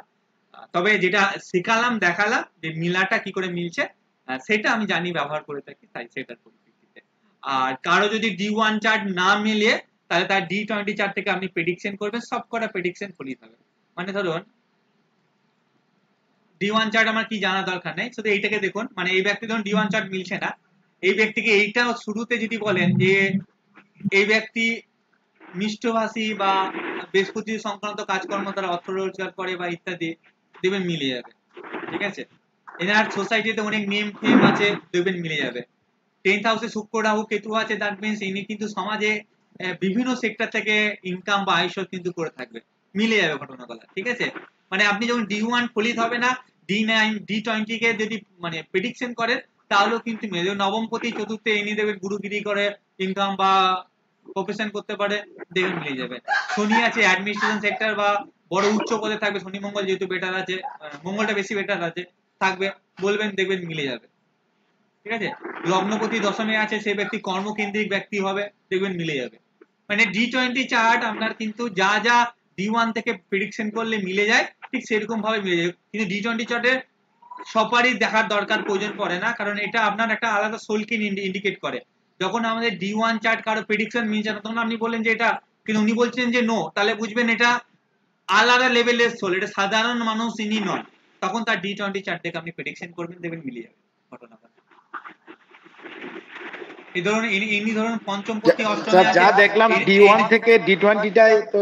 হ্যাঁ দেখুন এই পঞ্চমপতি অষ্টমে আছে, এবং ধরুন অষ্টমপতি অষ্টমে দৃষ্টি দিয়েছে, এবং এছাড়াও একাদশপতিও, তাহলে দেখুন ইনি জন্মগতভাবে জ্যোতিষ জ্ঞানের অধিকারী বা সিক্স সেন্সের অধিকারী, বলুন দেখবেন মিলে যাবে, দেখুন মিলে যাবে আরামসে। মানে উনি জ্যোতিষবিদ্যা না জানলেও জ্যোতিষ বিষয়ে জ্ঞান ওনার জন্মগত, মিলে যাবে একদম একদম। এই দেখুন অষ্টমপতি লগ্নপতি দৃষ্টি দিয়েছে, ঠিক আছে। এইগুলা হচ্ছে D20 চার্টের আলাদা লেভেলের গুণ, যেটা চার্ট থেকে প্রেডিকশন যা করবেন সেগুলো ভুল হতে চাইবে না। অনেক সময় D1 মিলতে চায় না, তবে D20 একটাও মানে ব্যর্থ হয় না, মিলে যায়। আশা করি একদম নতুন কিছু শেখালাম, সকলের ভালো লেগেছে। উপগ্রহ শেখালাম, তারপরে কি কি শেখালাম জানো, ত্রিপতা কি শেখালাম, আর আজকে এটা শেখালাম। পরের দিন 27টা নক্ষত্র নিয়ে শক্তির বিচার D27 সেটা শেখাবো, ঠিক আছে। ভালো লাগছে তো সকলে? লাস্ট ক্লাস মানে লাস্ট টেস্ট চলছে আপনাদের। খুব ভালো দাদা সম্পূর্ণ নতুন জিনিস, সম্পূর্ণ নতুন মানে এর আগেও একদিন বলেছিলেন বিষয়টা, প্রত্যেকটা দিনই তুলে ধরছি এখন। এর আগেও একটা ক্লাসে আপনি আলোচনা করেছিলেন এটা D20 টা, কিন্তু এটা আজকে পুরো ক্লিয়ার হলো। তবে আমার ভালো লাগছে সুপন দাকে, এগিয়ে গেছে, সাংঘাতিক লেভেলের মানুষ। ভালো মানে ভালো ডেভেলপমেন্ট করেছেন সুপন দা। স্যার ওই D1 যখন মিলবে তখন কি D20 থেকে বলা যাবে? হ্যাঁ বলা যাবে না কেন, নিশ্চয়ই বলা যাবে। শিবুদার ক্ষেত্রে যে শিবুদা ভাবেন D20 চার্ট ওনার বেশি মিলে, তবে D1 চার্টটা তুলনামূলকভাবে যেহেতু অতটা লং টার্ম প্যাসেজে 30 ডিগ্রি করে চলে, এখানে 1 ডিগ্রি 30 মিনিট করে চলে, মানে এটার মেলাটা বেশি সম্ভাবনা। তবে এটা আধ্যাত্মিকতা, যে ব্যক্তি আধ্যাত্মিক স্বরূপ হবে না তার ক্ষেত্রে মিলতে চায়। মানে ধরুন আমি আধ্যাত্মিকতার জন্য আমার লাইফস্টাইল D1 এর মতো নয়, আমার লাইফস্টাইল D20 এর মতো। বুঝতে পারছি কি বলছি? যেহেতু আমার নেচারটা আধ্যাত্মিকতা, আমি ধর্মকে ভালোবাসি, সাত্ত্বিক ভাবে থাকতে পছন্দ, সাত্ত্বিক আহার গ্রহণ করতে পছন্দ করি, ঠিক আছে। তাহলে আমার D1 এ এটা পাবেন না খুঁজে কথা, তখন আপনাকে D20 তে আমার খুঁজতে হবে, তবে কি ওই যে বললাম না আমার ভূত আছে অষ্টমে, মিত্র রাশিতেই আছে। আমি জানতাম না, আমি ছোট থেকে এমনি জানি, আমার তো প্রায় 17 বছর ধরে এই চর্চা চলছে এই সংক্রান্ত জ্যোতিষ নিয়ে, যদিও বয়সটা কম। তবে আমি দেখেছি ভূতের মানে অষ্টম ভাবের কারণেই আমি কিন্তু প্রচার করতে পেরেছি ধর্মকে বা আমার গুরুর কথাকে। আমি দেখেছি যে মিলে একটা, আপনাদেরকে বলছি দেখুন মিলে জিনিসটা, ঠিক আছে, আমার এক্সপিরিয়েন্স অনুসারে বা এই জিনিসগুলো তুলে ধরুন।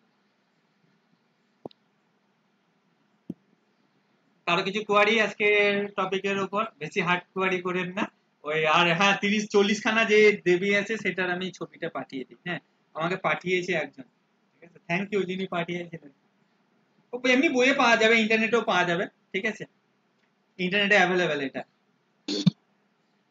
স্যার ওইখানে 3 নম্বরে যে জয়া লেখা আছে, আবার 18 নম্বরে আবার জয়া লেখা আছে, এই দুই জয়া কি আলাদা না একই একই একই একই? এবার বলেন না স্যার দুটো জায়গায় একই দেবীকে কেন দিয়েছে, এটা আমার জানা নেই, এটা ঋষি পয়সা মুনিকে জিজ্ঞেস করে আসতে হবে তাহলে।